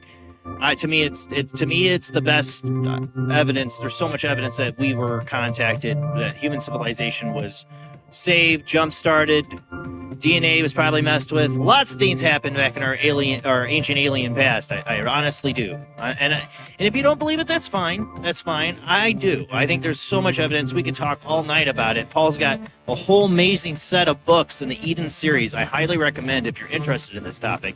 And if you want to join the conversation tonight, I am opening the phone lines right now. Call in, join the conversation, ask our guest, Paul Anthony Wallis, a question.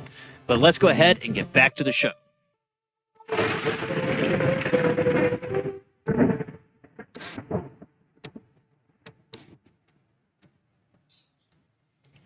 Paul, thank you for staying with us here. And I always forget paleocontact, such a cool way of calling it. Name for it. I think it's a helpful word because very often you have to immediately explain what it means to people who've never heard it before. And so my answer to that is it's the hypothesis that in the deep past, our ancestors had contact with other civilizations. And I think if you express it that way, it suddenly sounds a little bit less scary and a little bit more conceivable to people who might not have previously been into the topic. And I'm just like, it's aliens, people. Yeah. Well, aliens. Or you can say that. I'm just like, as a kid, I grew up in, in a very open household. I've had a lot of friends that are Christian and talk about this stuff. And I came to Christ on my own, like way later on my own. And mainly because of my whole shadow person experience got me interested, because I did show you see evil, you got to wonder about the good. Yes. And I know something intervened, but it never, as much as I read the Bible and the New Testament, Jesus, I'm totally down with. But I'd read the Bible and to me, jealous God does not sit with me. Killing, genocide people does not sit with me. That does not describe the God I encountered when I was saved, right? So I always have to go with what you know, go with what you experience. Yeah. I am nobody's judge. And that's what I live by, to each their own. I think we should all have morals set in place. I think the Ten Commandments, could be a good thing, civilization, but there's so much more to that. Do the best you can. Don't let God be the judge of others. That's simple. There's a lot to be said about, what the Bible tries to tell you about morality. I think there's a lot there. But that's why I have not joined a Christian church. I can't. There's not a church for me. You know what I'm saying? I don't know what there is. Yes. I think a lot of people are in exactly that space, really. And it's one of the reasons I think Christians should actually have a head start into the world of paleocontact, because if you believe in God the way Jesus and the writers of the New Testament have in mind, and then go to the stories of the God character in the Hebrew scriptures in the Old Testament, you will quickly work out this doesn't fit.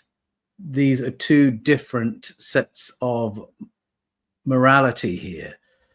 Either it's wrong to go around slaying people, or it's holy. It can't be both. And it should clue us that these older stories are actually about something else. But churches can be very difficult places to have exploratory conversations in, because you may have your doctrinal basis, your 12 shibboleths, your 12 fundamental truths, and believers can become a bit nervous if they think any of those are being challenged. And it can be easier having exploratory conversations outside of the church community than in it. And certainly speaking for myself, I was very fortunate that I wasn't leading a congregation when I did the research that led to Escaping from Eden and the sequels, because I think if I had been, my conclusions about paleocontact would probably have split most congregations, with half the people saying, I've always suspected this, and the other half saying, oh no, this is totally unacceptable. This contradicts our theology. There'd be very few churches that wouldn't split over a question like that. And that's just the fact of the matter. And it's why I think a lot of pastors are nervous to get into this territory, because they want to carry their congregation with them. Yeah, I mean, I want, you know, it's the importance I think people need to know. Like, if you're going to put your faith in something, you know what it is, know the history of it. You know, so many people use, and it's not just Christianity, it's all religions, but they'll use the religion to make their judgments about themselves and others. And I'm like, how do you know what God wants? Because that book tells you? And I get yelled at. You know, I get people mad when I say that. But I mean, like, to me, God is a personal relationship you got to find. Oh, for sure. And this I is think what that's what Jesus was trying to tell you. That's what I think the main message is Jesus was trying to tell you. Absolutely. No middleman needed. That's quite right. But for me, it was what I found so refreshing when I say discovered, as if no one knew about them before. But for myself, when I discovered the Mesopotamian stories from out of ancient Sumer, Babylonia, Arcadia, and Assyria, when I started rereading those, because I recognized, that's where these Genesis stories have come from, what was refreshing was realizing that these are not religious texts. So the Enuma Elish, the Epic of Gilgamesh, the Myth of Adapa, they're not written to persuade you to do a particular thing or believe a particular thing or worship a particular deity. That's not their purpose. They are just stories about the past, trying to explain where we've all come from. And then to realize that my biblical stories are based on those suddenly opens those biblical stories up. And again, makes me realize, okay, so the original purpose of these stories was something else. And it's informing me about the world that I live in. I found that really freeing. And honestly, I think you see the evidence in the New Testament with Jesus that he was fighting the church. You know, I mean, the evidence Jesus, is there. That... sits very uncomfortably in relationship with the religious establishment of his day. And I think it's quite difficult, really, to go from Jesus's teaching in the Gospels to reconstructing an institution of authorities, because Jesus expressly speaks against that. I mean, he talks about how people like to create these authority structures where there's us at the bottom, those in charge of us, those in charge of them. And he says it must not be so among you. So how you end up constructing what we've constructed, I'm not quite sure. And then we've built so much in the churches on worshiping Jesus or serving Jesus, when Jesus said, I did not come to be served. That's not what this is about at all. And so I think the journey of faith is often a journey of deconstruction and reconstruction. And certainly at the Protestant side of the church, the Reformed side of the church, it's a process that's a little bit more welcomed, because we have that impulse of always going back to the text to say, okay, have we got this right? And that's probably the impulse that has helped me develop my faith, because it is a deep habit that's at least 500 years old to go back to the text and say, have I got that right? And if I'll go further than my translation and get into the Greek and into the Hebrew and into the root meanings, that's when I get into the stories that have been forgotten and neglected and mistranslated. And this whole other exciting world of a populated cosmos begins to open up. What do you think Jesus was, though? I mean, I know this gets away from way later than Eden in the story. First, I should say, I do believe there was an historic Jesus. Me too. There are people who are not convinced, and the main reason they're not convinced is because we have no contemporary reportage of him. There is nothing written from his time saying today down the road there was this figure, Jesus such and such. There are no Roman records of Jesus or his crucifixion. What we have, the closest we can get, is literature written about 65, 70 AD. So from about 65 AD, we've got the writings of the Apostle Paul and some other writings attributed to him. And then we've got the formation of the Gospels from AD 70 on. But we don't have anything from like AD 30 saying today, this week. We can get to sources outside of the scriptures. People like Pliny the Younger, Josephus, Suetonius, Tacitus, but they're really a couple of generations removed from the actual events. And what they talk about is the beliefs of the early Christians. And so there is this lack of evidence that leads some people to say, well, I don't believe he existed at all. And I understand that. But for me, I think it's illogical that the Jesus of particularly the canonical Gospels would have been made up, because what was made up was a really inconvenient figure, very inconvenient to the Roman Empire. So if the Roman Empire were trying to invent a religion, there's no way they'd invent the Jesus that we've got. A rebel, right? And we see that they struggle with what we've got because they then begin distorting the story. They have to distort Jesus to turn him into a Roman foot soldier, for instance. They have to distort Christianity to become a religion of worship and obedience. They have to distort the Christian movement into an institutional expression where you've got bishops in senatorial purple. All that distorting work that they do would be totally unnecessary if there weren't an earlier authentic Christian tradition that was inconvenient to them. And that's probably my strongest evidence for saying, no, there's an authentic beginning to this story, and it was a real figure, Jesus, who gave real teachings. We've got testimony to what some of that teaching was, and that's the teaching that I find compelling and that I've sought to follow over the last 40 plus years. Say thank you to Stratagem for the $5 super chat. I forget to shamelessly promote that I do have super chat, super stickers, and membership for YouTube. You can do also on Patreon. You can help out the show. Thank you, Stratagem. But yeah, to me, there's just so much that those 60 or 80 years of the early church that we don't know. You know, that the formation. I mean, I honestly believe I'm a believer in reincarnation. I believe there's so much evidence in early church believed in that was part of the story.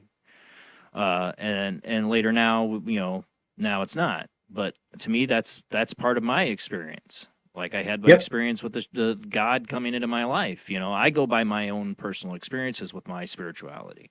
But Jesus, to me, speaks to me in those words that do translate through the messages. Yes. And there were early church fathers who believed tentatively in reincarnation. One example of that would be Origen, another Clement of Alexandria. Plato tentatively believed in it as well. And as I say, all the early Christian writers thought he was the bee's knees. When Jesus asked his own followers, who do people say I am? One of them says, well, some think you're a reincarnation of one of the Hebrew prophets. So reincarnation was part of the public conversation, even the first century Jewish believers. So, yes, I'm open to that as well. There are texts that Christians are traditionally used to contradict reincarnation. But again, you get to the root meanings and they don't contradict it. There's a passage that says it's destined for us to die and afterwards face judgment. And when we read the English words judgment, we think, oh, okay, so you've had your chips and now you're either going to heaven or hell. But you've just read all that doctrine into this word, this Greek word that could equally be translated as evaluation. You die and then there's the evaluation. Well, this is something Plato writes about. He says that when we die, guides will come around us and say, so how do you feel that went? And you do your life review. That's a lot different to how we think of the last judgment after 2,000 years of Christian art and you wonder, and Christian storytelling. For people like Plato, where they got this is from people who had near-death experiences in their time. Yes, including Plato himself, Mm-hmm. including Socrates, for whom he wrote. Socrates, They did something called the Kukion ceremony, which was a carefully curated near-death protocol. It's like flatliners. Yeah.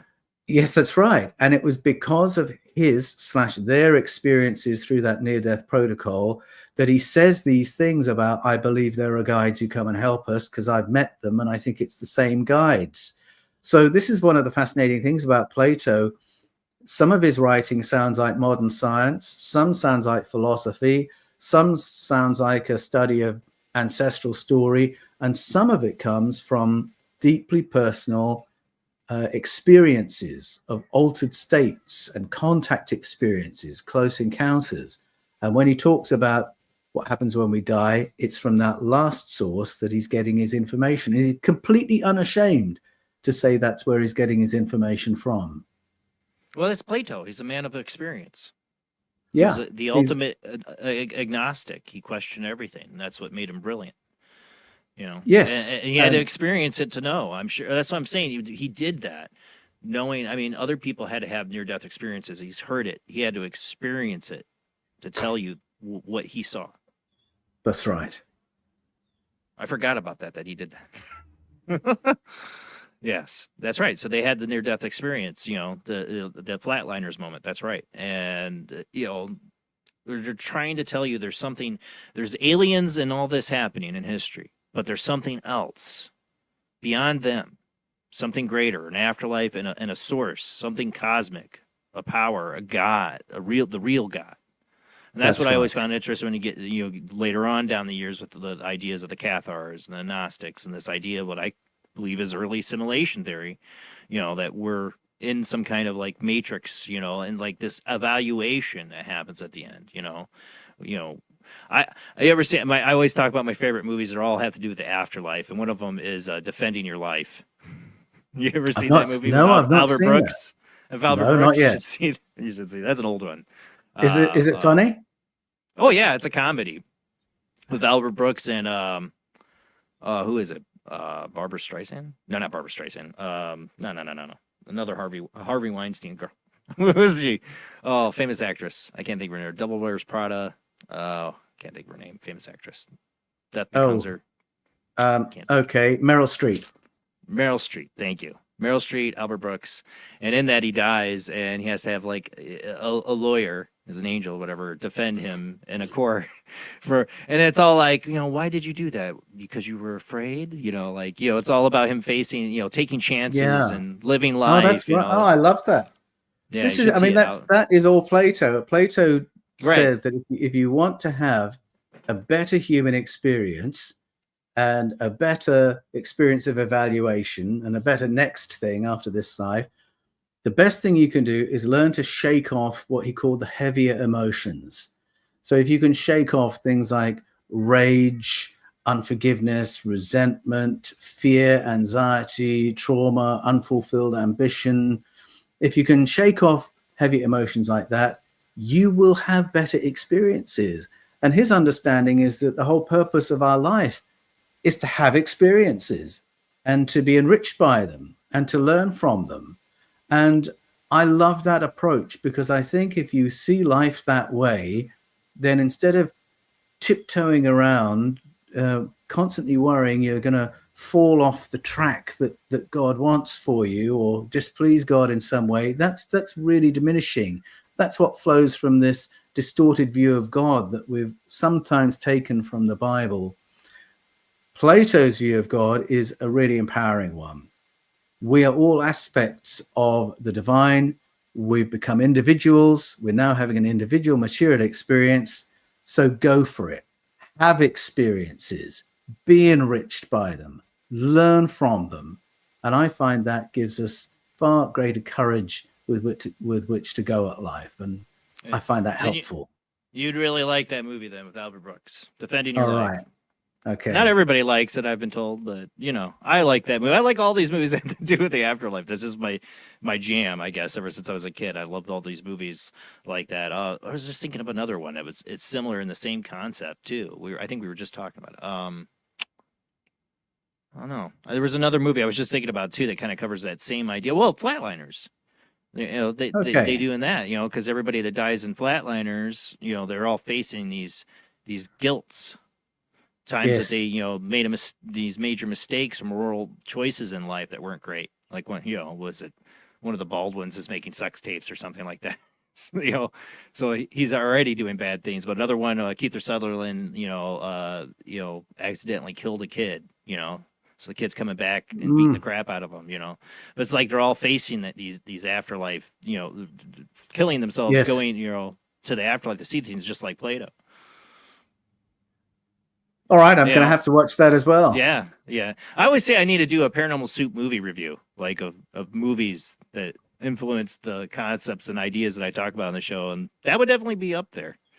Well, a lot of the time, we don't know that we're watching the classics, that we're watching Greek mythology or Plato or Mesopotamian story, but there's so much that is brought by screenplay writers into movies today that is giving us an education in these things. Since it's been taken out of the schools, I'm really grateful for that.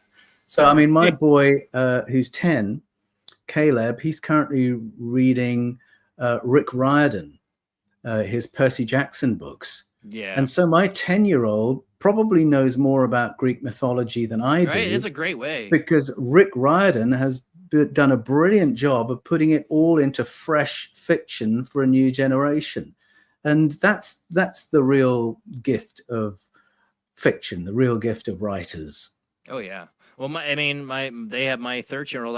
I'm glad that one thing is cool. They got him reading in his The Hobbit. Yes. You know, yes. You know, I got talking. It was great to be able to talk to him about smog and symbology of the dragon and all that stuff. You know, like he's like, okay, Dad, shut up. Well, so that's, I mean, that's all deep into Saxon and Norse mythology. Yeah. If you're reading Tolkien. Yeah, but you know, you get into the idea of, you know, Yahweh and the dragon, you know, idea all right. too. All the better. Yeah. You know, I was getting into all that with my 13-year-old just because they were at least still reading The Hobbit, and I also got into the history of, you know, why Tolkien was writing that, you know, at that time period, you know, at the same time as The Witch in the Wardrobe. C.S. Lewis, yes, C.S. Lewis, right. You know, these contemporaries. Both doing my favorite. Yeah, they're both doing profound work through fiction, which I love.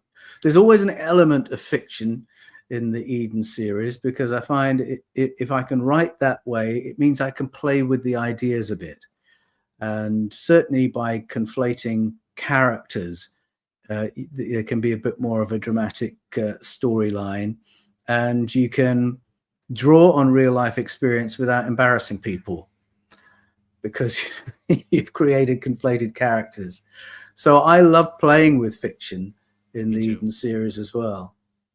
I bet you'd be a great fiction writer. I'm trying to get back into writing fiction, and it's been tough. I'm trying to get back in it. I know people tell me, you need to write a nonfiction book. No, I can't write as well as you do, and I definitely, people need to pick up the Eden series. By the way, I'm pretty sure phone lines are open if you want to join the conversation. Call in 219-230-4444, 260-225-9419, or by Skype ID oojblandoo or jblandparanormalsoup. Those are the ways to call in if you want to join this conversation. The lines are open. But for me, you know, all these concepts, like there's two different realms. Like you get into the ancient aliens thing and the history of mankind through the Bible, through all the other ancient stories. But then there's the whole narrative of man trying to explore this inner world, this like higher thought, you know, like really trying to like, well, I know they tell me God is this, or, you know, the gods did this or whatever, but I just had this near-death experience and experienced something that's beyond all that. You know, like they understood, like Plato understood there was something beyond all that. You know, at the time would be telling him, or these are gods you're talking about, bud. These things overlap for many, many reasons. Firstly, because if you've got a different story of origins, then you've got a different story of human potential. And that was what I found. By the time I got to the end of Escaping from Eden, I realized I had to probe the implications of a story in which we have been curated and advanced by external interventions. Who are we, therefore? What are we really capable of? And then there's another way they overlap, and that is culturally, that the traditional cultures who've maintained their stories of paleocontact have also maintained their mystical and shamanic practices often. So they still have their version of the Kukion ceremony going. They still have their magic potion that if you drink it, you're going to have a contact experience. And then going back to Turkey and what I explore in the Eden Enigma, the Bronze Age people who lived in Turkey, the Bianili, the Kingdom of Van, the Urartu people, they created e-fields at their sacred sites by running water over dense magnetic rock, because that alters our state of consciousness.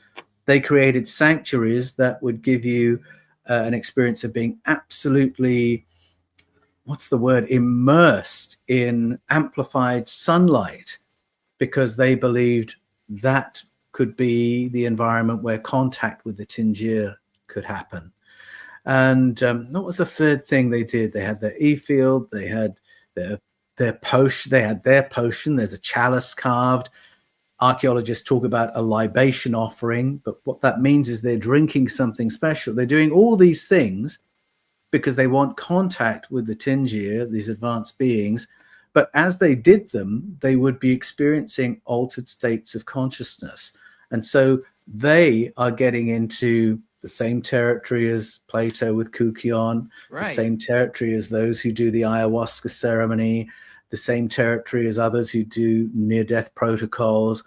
And they are having contact experiences, which not only sort of reinforce their understanding of the populated universe, but begin to open up, oh my goodness, this is what consciousness feels like. And I think once you've had a glimpse of that kind of experience, you know, a psychoactive experience, a mind-altering experience, you can't just go home back to life as it was before and not wonder, well, what could life be like? What could human consciousness be like? Could we work with this and be more intelligent, more conscious, have better fast sight, future sight, self-healing? And you're immediately now on a journey of exploring human potential. So these things all join up. Whatever your starting point, you'll find yourself asking these questions. And my books kind of straddle all this territory: human origins, human potential, our place in the cosmos, paleocontact, contact today, human potential. And it's why I love stories of people who've gone before us, like the Cathars, who again were across all this territory because they allowed themselves the freedom to go beyond their narrow world of dogmas into a journey of exploration. And for me, that's what spirituality is. That's what mysticism is. It's a journey of exploration. They lived very aesthetic lives, and I mean, what is it translated? The good people, the Cathars? Is that what the it meant? Cathars meant the good people. And the extraordinary thing is that's what their neighbors called them. And usually if your neighbors are a bit different to you and live differently, you are suspicious of them. Yeah. But the neighbors of the Cathars saw that actually they had a better thing going because the murder rate was here instead of here. And economic well-being of the whole community was here and not here. They were doing a whole lot better than mainstream medieval Europe, and people knew it. So they were fascinated by them for all the time they existed before, of course, the popes, 19 successive popes, decided they'd send the army in to get rid of them because they didn't want people who weren't good at taking orders from Rome, weren't frightened of hell, couldn't be threatened and manipulated. It was just not. And had a good reputation among the people that lived near them, right? Yeah, no, right? That's right. So, I mean, it's a tragic story how it was finished, but they left such a mark that they've never been forgotten. Hello, Josh. Hey, man, what's going on? What's going on, Paul? How you doing? G'day. I'm tip-top, thanks. How are you going? Good, good. We just finished our show. We started a little bit late. So I couldn't get any callers, so I got to bring Josh in. we'll get the paratroopers in here. We go announce it. We'll get them in there. So Josh is here to heckle. No, I'm not the heckler. No, I'm a fan of your work. A big fan. Thank you. You do a great job. Yeah, I invited Josh on because I knew I was like, I got Paul coming on. So I sent him the link earlier this week. I said, if you want to join us, because his new book is coming out, the Eden Enigma. We've been talking ancient aliens, consciousness, psychedelics. All right. We've gone down a lot of rabbit holes tonight. For me, Josh, when I was talking to Paul, is, the idea of, I think it's come up quite a bit tonight, is, I believe in Jesus Christ. But it's hard for me to say or tell people I'm a Christian because of the connotation that comes along with that word. Mm-hmm. Well, and we've talked about this quite a bit. There's a lot of mistranslation, and the Old Testament to me, and I've said this before, and I've had some people telling me, especially as of late, and our channel has just grown, big time, and people are telling us, well, you shouldn't say that's two different things, the God of the Old Testament. And I said, that's where I stand. And I'll stand, people have asked me this too. They said, would you stand before God at the end and say, I said, yes, I will, because I know that I follow the Father of Christ, and who they're referring to in the Old Testament oftentimes is not. It's not the same person. It's not the same. It's a in the Tanakh, they talk about Yahweh, and they describe him as a dragon. Right. We just talked about that. Yeah, that's exactly right. In my book, Echoes of Eden, I go, and the Eden Conspiracy, I go into some detail and show that a whole section of the Yahweh stories in the Old Testament fit perfectly into the cycle of classic dragon story. All the themes are there. All the details of it there. The fact that this entity, for instance, demands tribute of gold and cattle and virgin girls, and loves the smell of burning cattle. Well, the source of the universe doesn't need that, but the entity in those stories does. And then you've got the pivot of the story in 1 Samuel 8, where the leaders of the tribes of Israel band together and say, we don't want to be governed by you anymore. We want human leadership for human society, and we're getting rid of you.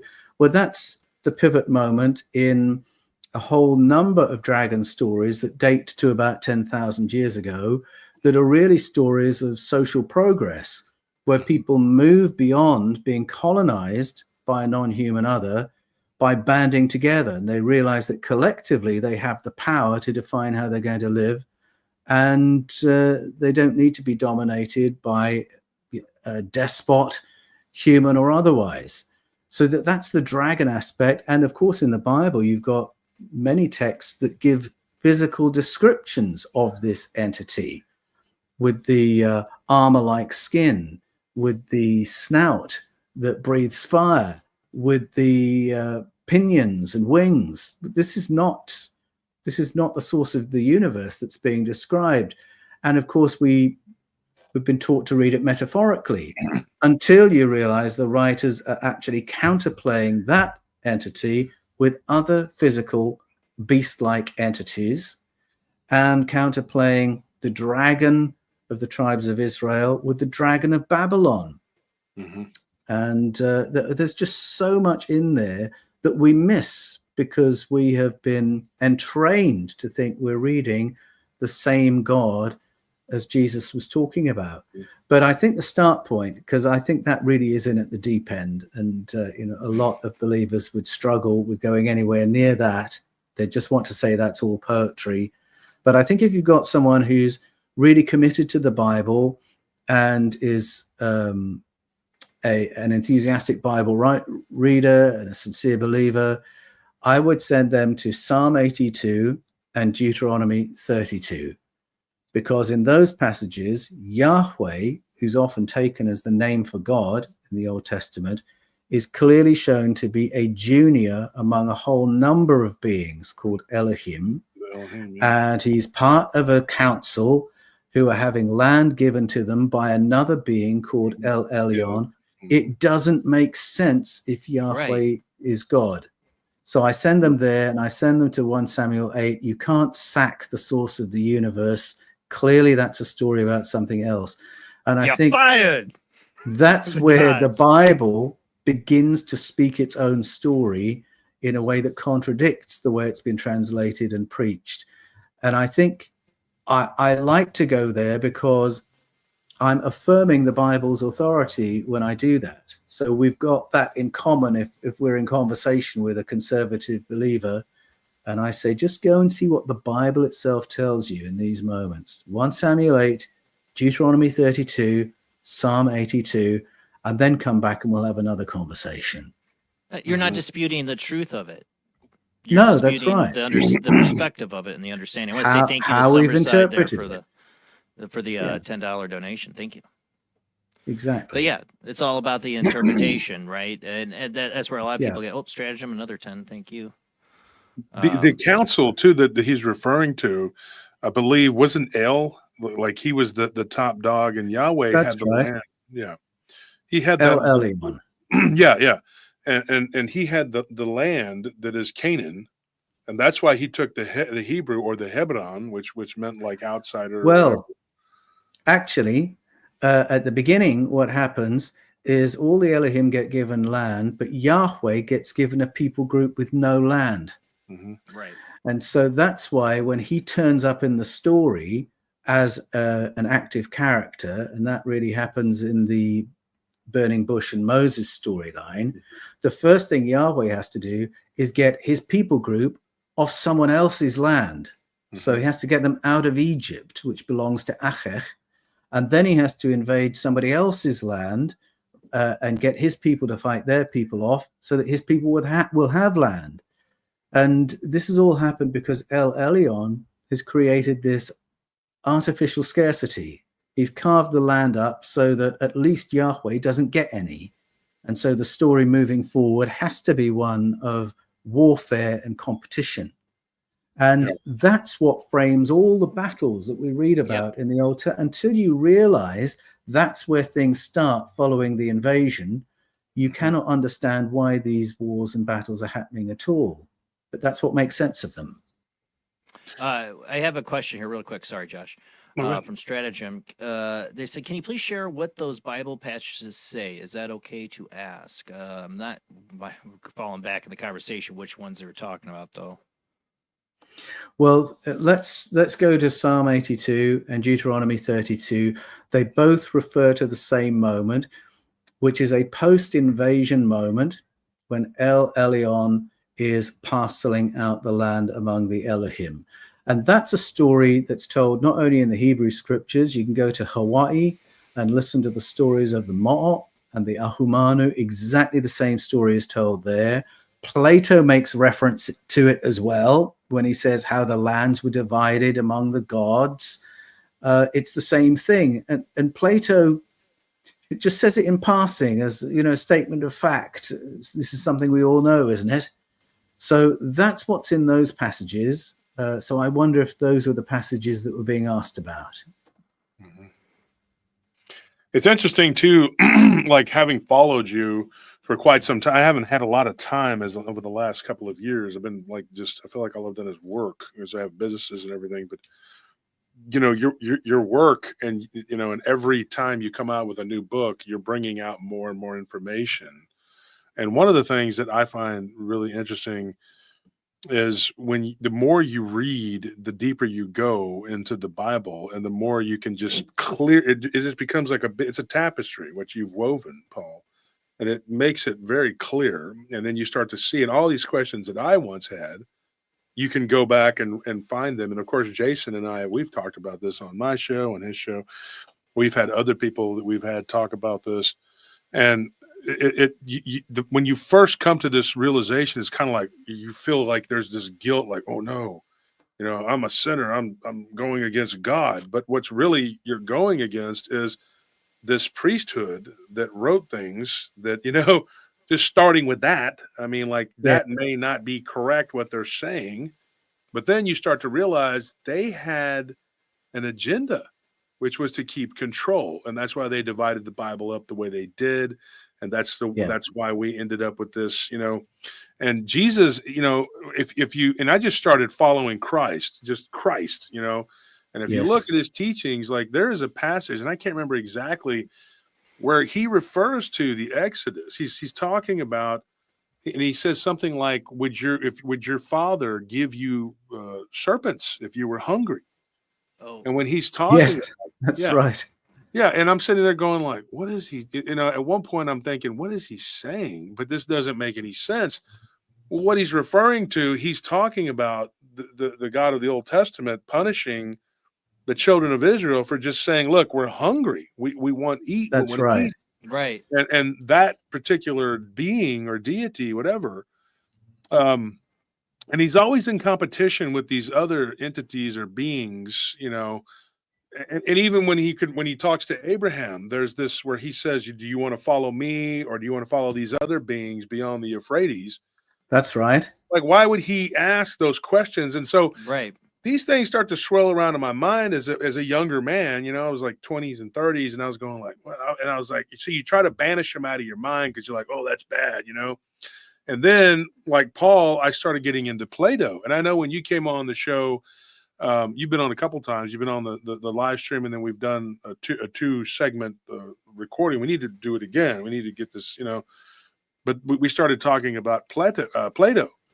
And when Plato's, you really start to go, wait a minute, you know, and there's a reason why so much of this has gone, you know, like that. That's why there's this Greek Orthodox that you know, that it developed was because of the Greek, you know, translations. It went from Hebrew to Latin to Greek, and then in Plato was a very central figure, and I really admired that you, Paul, had studied him, because there's a lot of knowledge there. There's a lot of information there. I believe when he was talking about Atlantis that he was onto something, and the world as we know it was a different place. And I also believe this.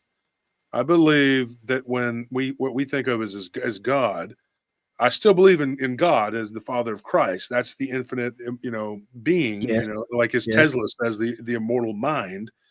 Yes. But there was this being when he came to the earth was already here. It wasn't, he didn't have to create it. It was already here.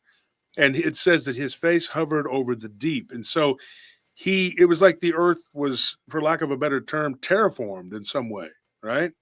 They That's had right. to Right. drain it and reform it and all this stuff. And I thought, wait a minute, like, why would there be, the earth was already like, it was already here. So all of these millions and millions of years, you know, I just don't believe that. I just have a hard time. I just can't, it's like there's something else that was going on. There was something else that was here.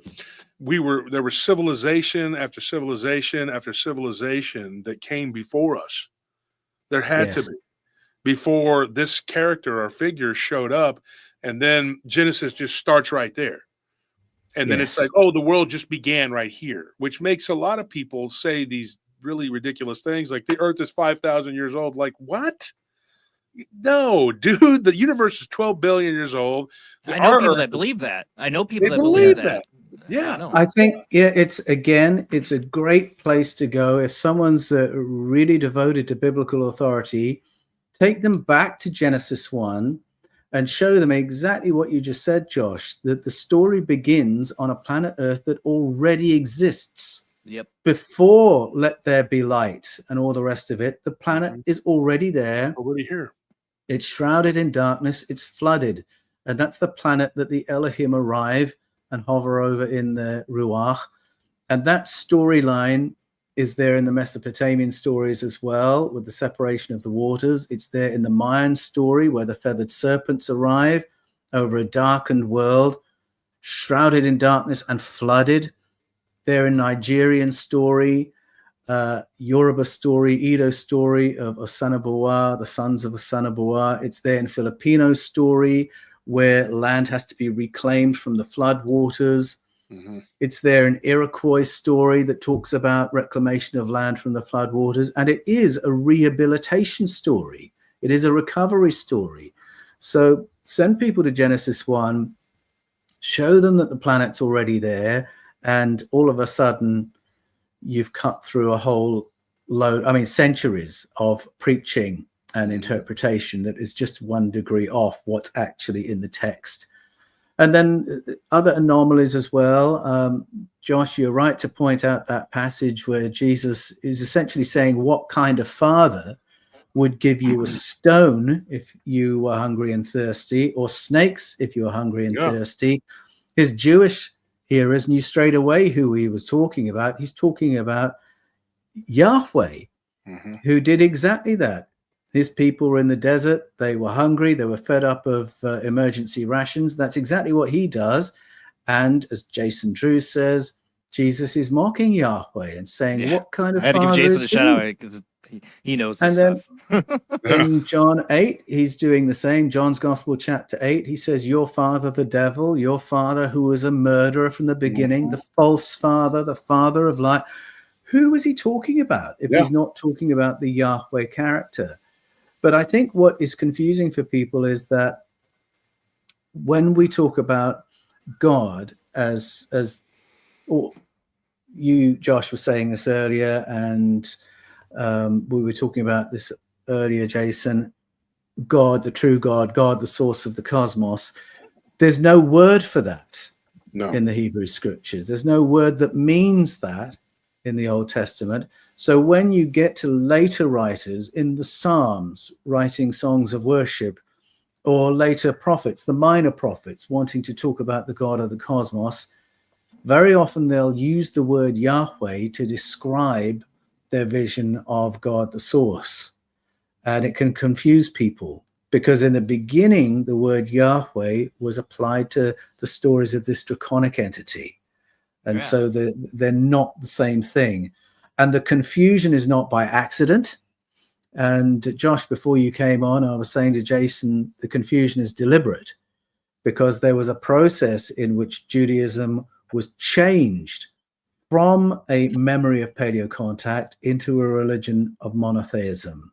And the Bible shows us the process. It talks about Hezekiah defacing the carvings, showing what the Elohim looked like, the carvings that were in the Jerusalem temple. It talks about King Hezekiah getting rid of the priesthoods that commemorated these other beings.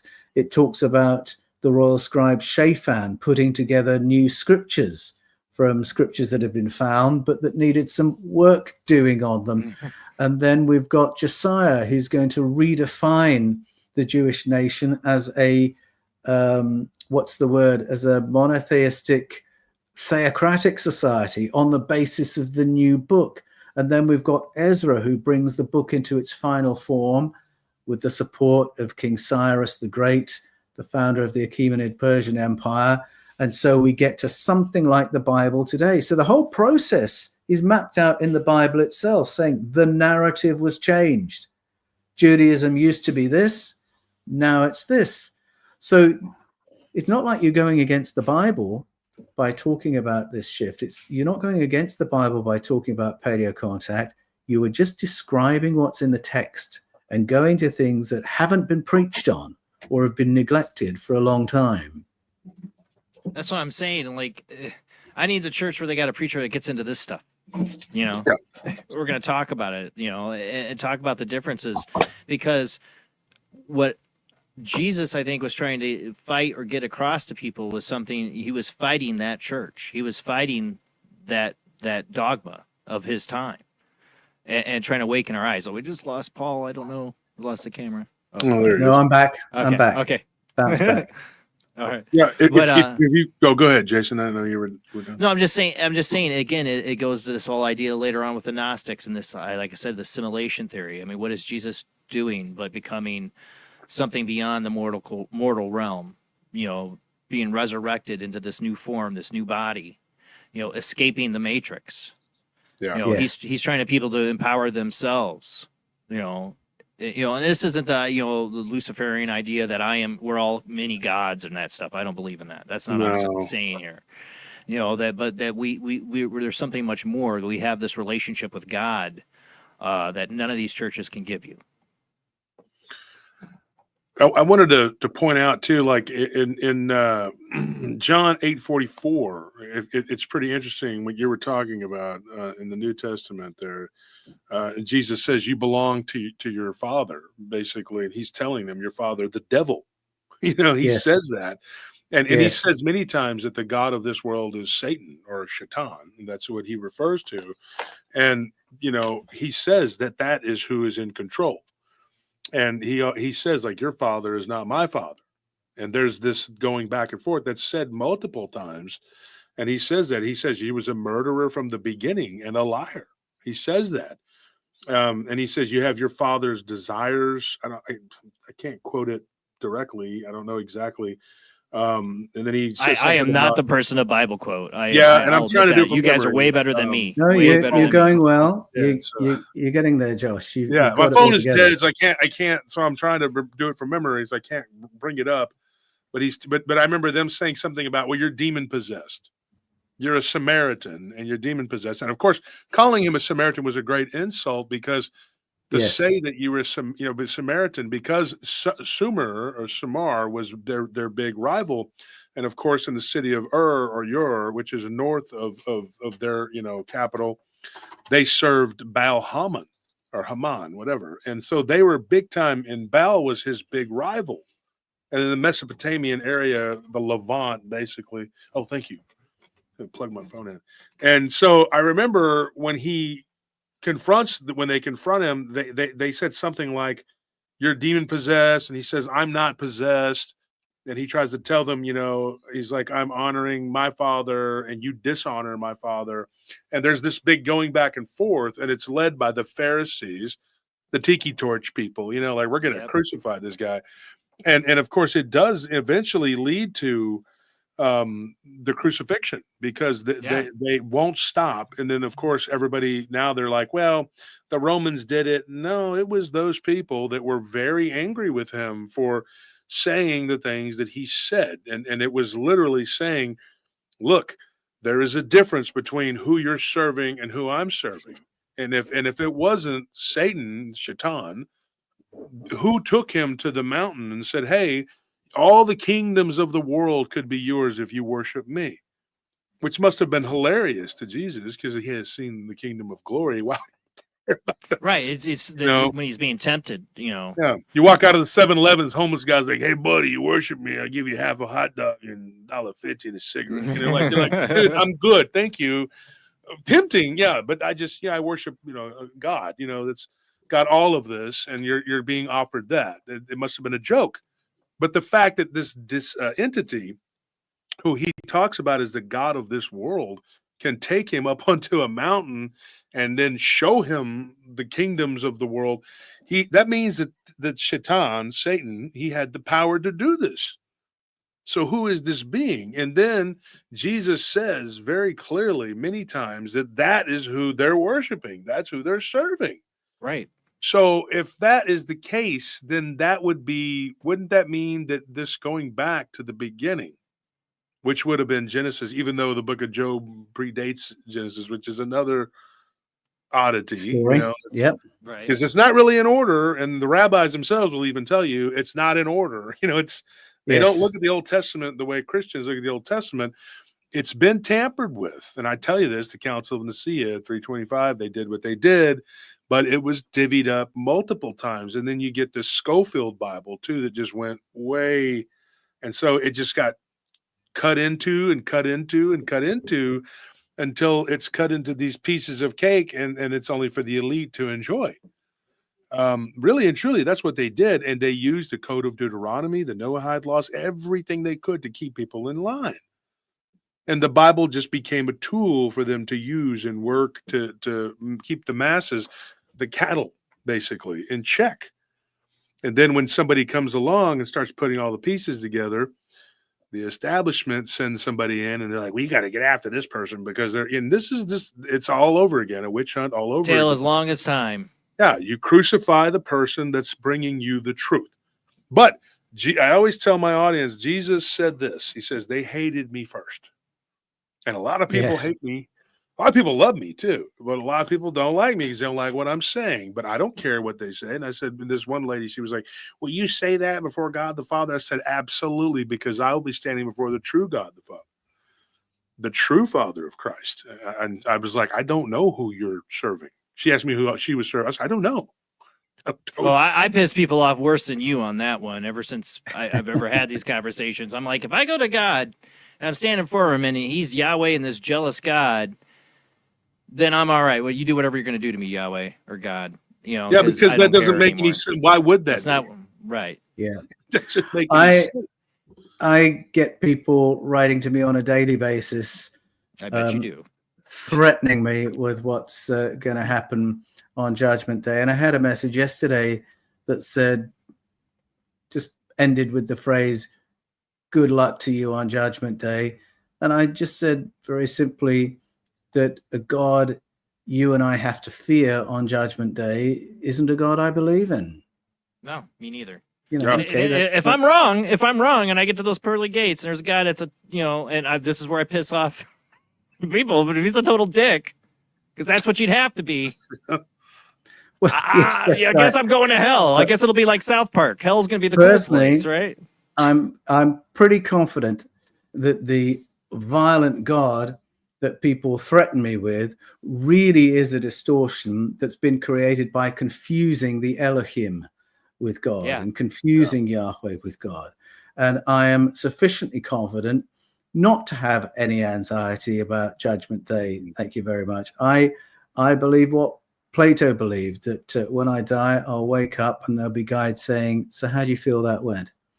Yeah. And that's what I'm looking forward to. Thousands of near-death experiences agree with you. That is absolutely the case, I believe, because I've delved into. My mother had a near-death experience, and I've told it on the show. Okay. She died for several minutes, and so she saw the other side. She saw Christ, and she was like, she was not on that right side that she was supposed to be, and she told me about it. And I can tell you, I've interviewed not hundreds. Because my wheelhouse is obviously as a dog man. You know, I got my shirt. You know, that's kind of my thing. I love that shirt, man.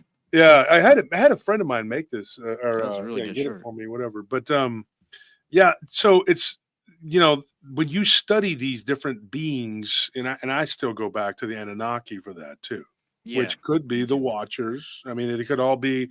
And people have asked me about Dogman, what it is, or these vampiric looking creatures. We had a guy talking about it. His name was Creed. He came on the night before last.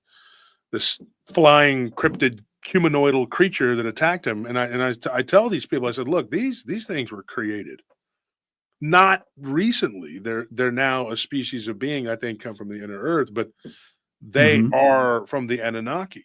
They did this, the tampering, all that genetic tampering. That's in Genesis where they talk about what they did.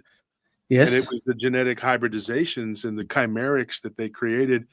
And these things go back to the Greeks. The Greeks had all these legends of these creatures. And if you look at the Sumerian legends, I go back to Tiamat. I said, look, there was a war with Marduk, you know, because he slew her husband.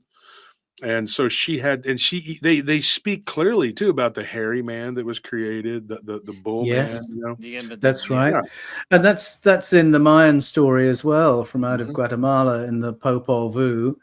The feathered serpents, according to that explanation of origins, were involved in experimenting with life on Earth prior to Homo sapiens, because it says that we, plus the ape-like creatures who live in the forest, resulted from those experiments. So they were involved in the zoological history of the planet before we even emerged as a species.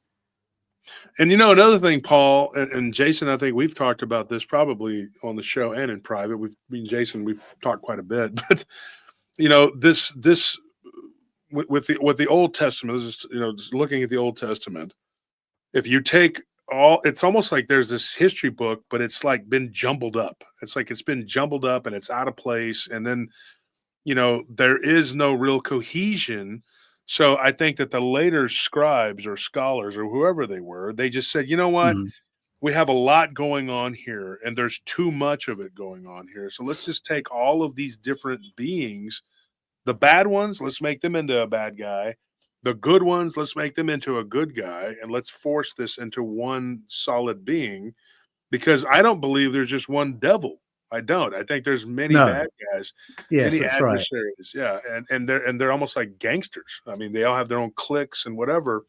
And that's what I've discovered by studying all of this And then, God, I mean, you got Elohim, Yahweh, you got all these different names, and the Sumerians, of course, is in Lil, and all this, El this and El that. And they put them all together. And I think, and I don't know what you believe about this, Paul, but I believe that when they were in captivity, the Assyrians took them into captivity, the Israelites.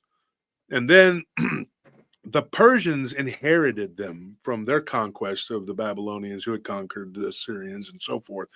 But then Cyrus the Great releases them. They go back to the land of Canaan, i.e. Israel, and it's just Judea. That's all that's left is the priesthood, amazingly.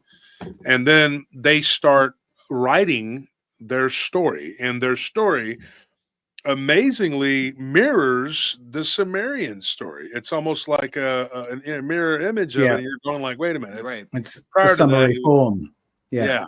Then the Tanakh is born, because before that they didn't even write. It was just an oral Torah. And that's what that, and then all of a sudden now, I think it would have been like 600 BC or something like that. I'm not sure on the dates 100%. But that's when they started writing this, and then they said, this is our history here. We're always the good guy.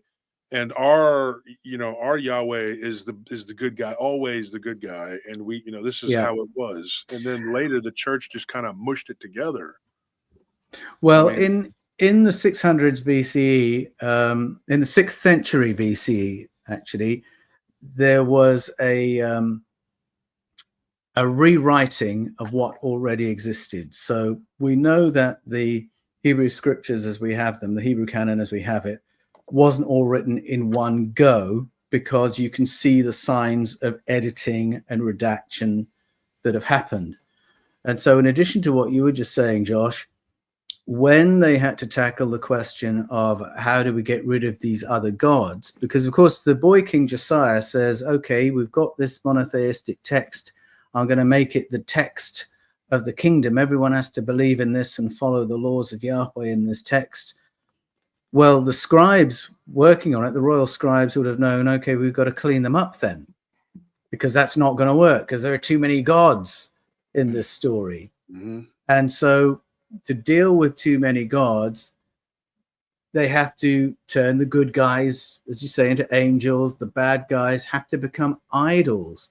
And so you have some texts where the writers have taken a story about, say, Dagon or Chemosh or Milcom or Asherah, and they will present it as if all we're talking about is an object, a devotional object, instead of the being that the object referenced. And so you can see that trick has been done. Go to the book of Jeremiah if you want examples of that, for instance, where when the word Asherah is used, it's used as if it refers to a stick or something you might have in your living room, and not to a powerful being. So these distortions show us there was a written form prior to the final form in the 6th century BCE, that there was a pulling together of disparate scriptures and a rewriting of them. But in the past, academic theologians believed there's quite a long process of evolution. Now we don't think that's the case at all. More recent scholarship says, no, it happened much more quickly, but it wasn't in a single hit. And it did involve the distortion of the original stories. And there was an archaeological find that was made just as I was writing the Eden Enigma, which really illustrates this in a powerful way, because prior to the 8th century BCE, Judaism just fit within that wider family of Mesopotamian stories, whether you're looking at Assyrian, you were referring to, Josh, or the Babylonians, or the Akkadian people, or ancient Sumer. The Elohim stories fitted within all of those.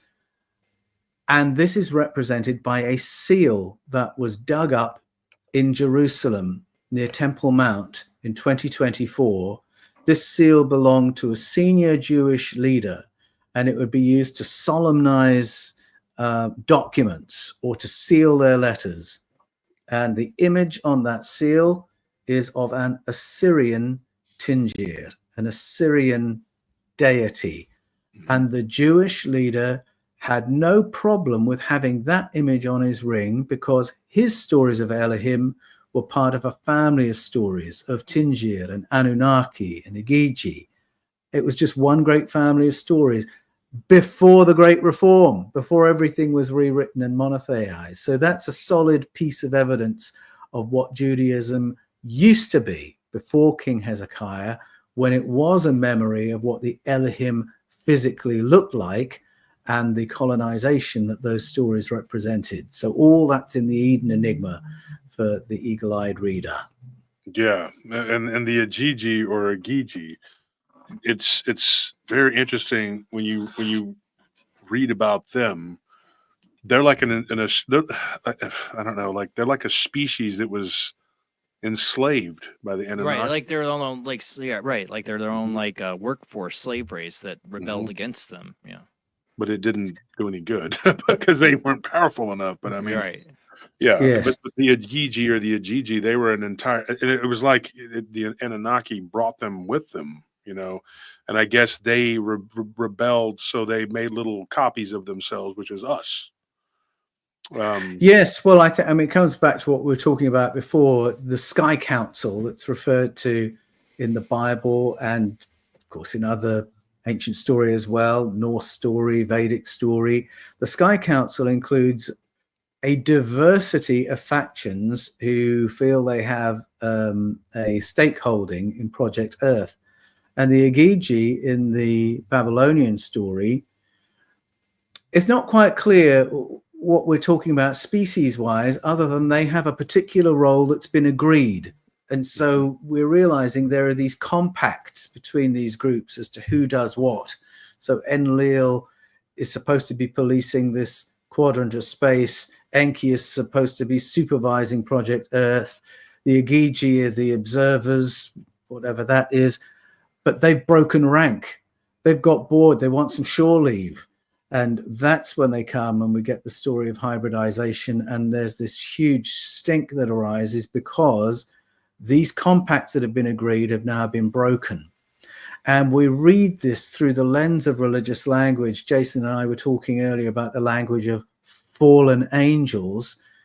What that's really referring to is there's been a breach of an agreement by one group who have clearly gone against an agreement made by a number of groups. And that's the story in Genesis 6. It's the story in the book of Enoch. The hybridization stories are there in the Norse stories of the Aesir as well, the Greek gods, where this hybridization goes ahead that has not been permitted, that is not approved of, and now we're going to have to do something about it. And again, it's the overlaps of those stories that catch my attention and make me think, this is referring to something that different cultures experienced as a trauma. And that's why it exists in some way, shape, or form in their ancient folklore. What do you think of the idea, too? I mean, that it comes up in this, and this definitely gets into the Gnostic ideas, though, like, because we're talking about aliens or some other beings that gave us knowledge. We were talking about agriculture being one of the biggest ones, that start off as human civilization. But if you get back into Genesis and the Garden of Eden and the serpent, what does the serpent do? It provides us the knowledge of good and evil. Gives us knowledge. Yes, that's right. This is one of the anomalies. It's one of those wait, what moments in the Old Testament, because in Genesis 3, the serpent is the individual who wants to upgrade the human experience. He wants the human beings to be more intelligent and more conscious and fertile. And it's the God character, the Yahweh character, who wants to keep humans so unintelligent they don't even know they're naked. Right. He wants to keep them at an animal level. And so for the believer, in particular the Christian believer reading that doesn't make any sense at all. How can God be the enemy of humanity and the trickster, while the serpent is actually telling the truth and wanting to raise the intelligence of human beings? None of it makes sense until you realize it is a repeat of the story of the conflict between Enlil and Enki in the Enuma Elish. It's a retelling of that story where Enlil has now been given the name Yahweh just for this story. And Enki has been given the name the serpent just for this story. And once you realize, oh, okay, this is an argument among colonizers who are manipulating human DNA as to how intelligent they should be. Now it makes sense. And suddenly you realize this story in its original form has nothing to do with sin and righteousness and punishment. It has everything to do with the experience of our ancestors being altered, genetically altered by the Elohim visitors who had colonized us. And now you begin to see it in a way that may be very different, but it's coherent. It makes some kind of sense. But it doesn't make any sense until you read it alongside the source narratives from ancient Sumer and Babylonia in particular. But it would put the serpent as, how do I put this? I don't want to say the good guy or the... Well, the role the serpent plays in Genesis 3 is of the good guy. Right. That's what I'm saying. And the Yahweh character is the bad guy. And this is why that text is such a puzzle to Christians, because it just doesn't fit with the bigger narrative. And the reason it doesn't fit is because it's actually a distortion of another story. Read the other story and the scales will fall from your eyes. And the other story is called the Enuma Elish, translations freely available on Amazon. We've understood and read that story since the 1830s when we got hold of the translation key. But unfortunately, the work done by academic theologians and Assyriologists in the 1800s to understand, oh, this is where these stories have come from, none of that information is filtered down into the rank and file of ordinary churches around the world, so that you go to a theological college or a seminary, they'll know what we're talking about. You go to any pastor who's got a theological degree, he or she will know what we're talking about, but you go into the congregation and people will act as if they've never heard the light before, and you must be completely wrong and you must be an enemy of the faith. You're saying the serpent is Jesus. You're a heresy, you know. People should ask more questions of their pastors, and if they don't get a good answer, they should phone up their seminary and ask them. But it's a hard. But I'm getting to the heart of the where when people go down this rabbit hole, they run into this idea right away, right off in Genesis of what we're talking about here.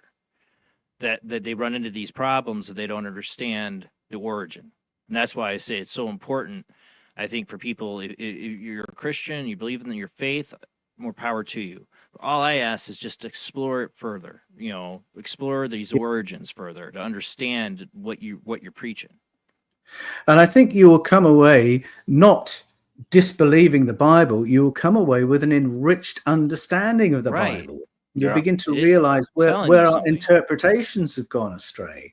So my respect for the Bible has increased through my learning journey. I've realized that it's something fantastic that we can still go back to the Hebrew, back to the root meanings and ask, have we read this right? And realize that the original story is still there intact, waiting to be discovered. So I'm in no way out to debunk the Bible or to make people think less of it, more of it, in fact. That we translate it correctly, that we interpret it right, that we see it in its original context among all this family of story. That's when it's like taking the red pill in the Matrix and a whole new world opens up. Mm-hmm. But I think for Christians, the red pill is that idea right there, right in Genesis. That's the hard red pill for them to swallow. Sorry, Josh, go ahead. No, sorry.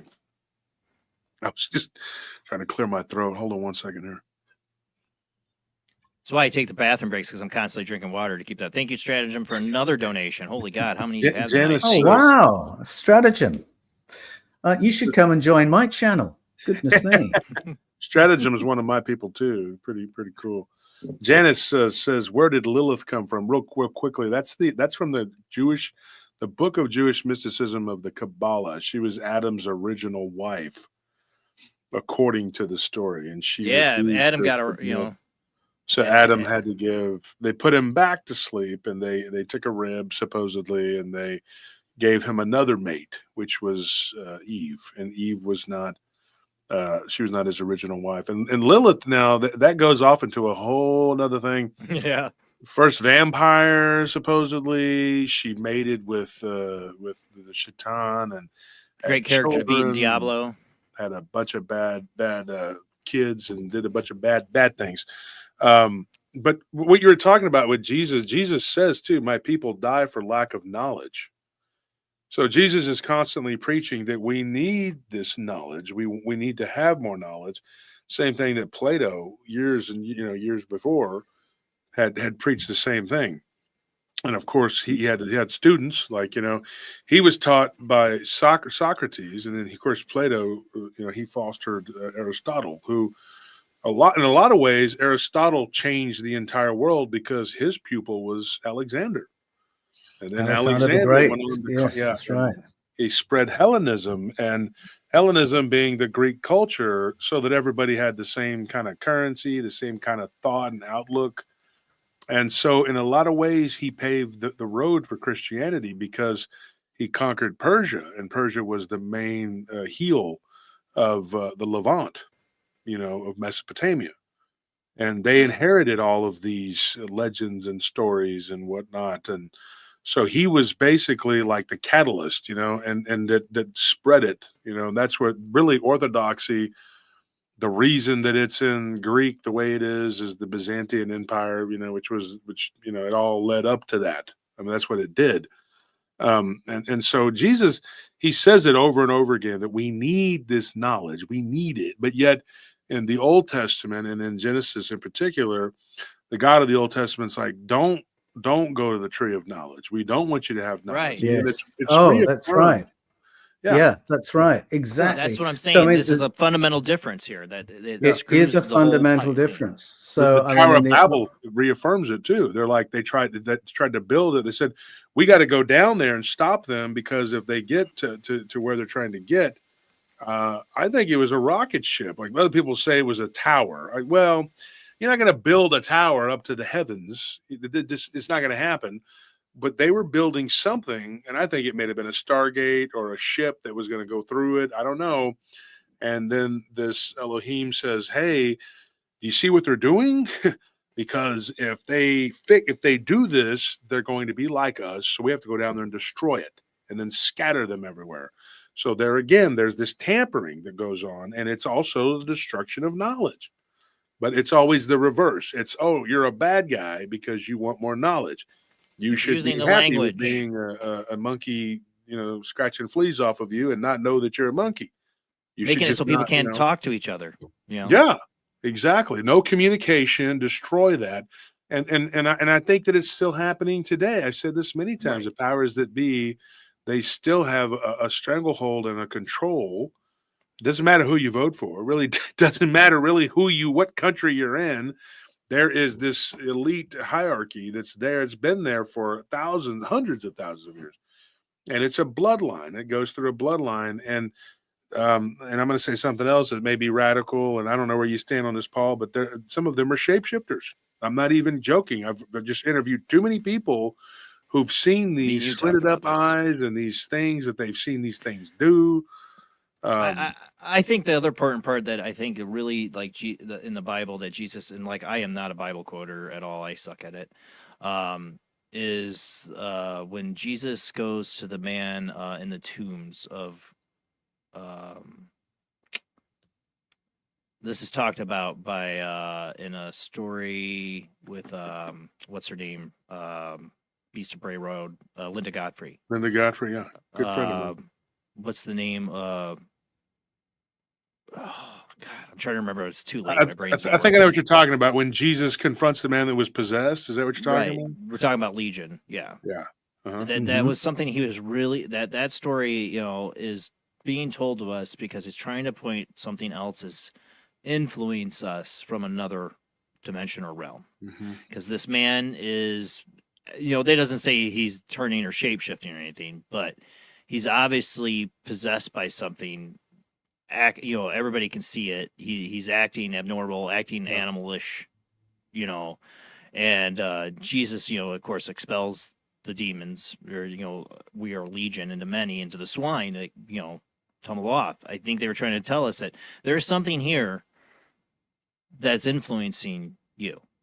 You know, be it, call it demons or whatever, that this is a part of our reality. These things exist. I think that's an important part too, because what happened to the aliens that came here and taught us all these things? What happened to these people? What religion did they follow? What God did they believe in? And do they have spirits and souls after they died that are still here? Well, it depends on who you believe. If you believe in the flood, then they became evil spirits for all time. Right. Right. I mean, you have these. I Who- mean, but who's there's to say different that versions. Marduk or Enlil or Enki, that they're long deceased now. Maybe they could live thousands and thousands and thousands of years, but eventually they're deceased, and they have spirits that are maybe trapped here, and people can call on them. When we talk about these things, that they might have had an understanding of the spiritual realm way better than us. Obviously, if they had technology, understood how the soul worked or how to reincarnate it. Or that there is an eternal soul or something beyond the physical body. They might have understood these realms somewhat. And whatever happened to them is they're still here in a sense. Even if they're not physically, they're still in our dimension. I think there are deep some thoughts.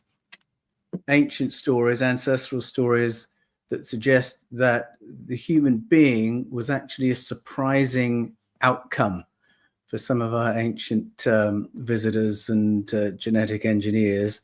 And particularly, you find this in the pattern of the human story. So whether you're following the Greek story of Zeus and Prometheus, or the story of the feathered serpents in the Mayan story, or even you could see this in the biblical story as well. It's there in the Nigerian story, where human beings are upgraded, and then downgraded to make us more manageable, because they found that what they'd produced was too intelligent and too conscious.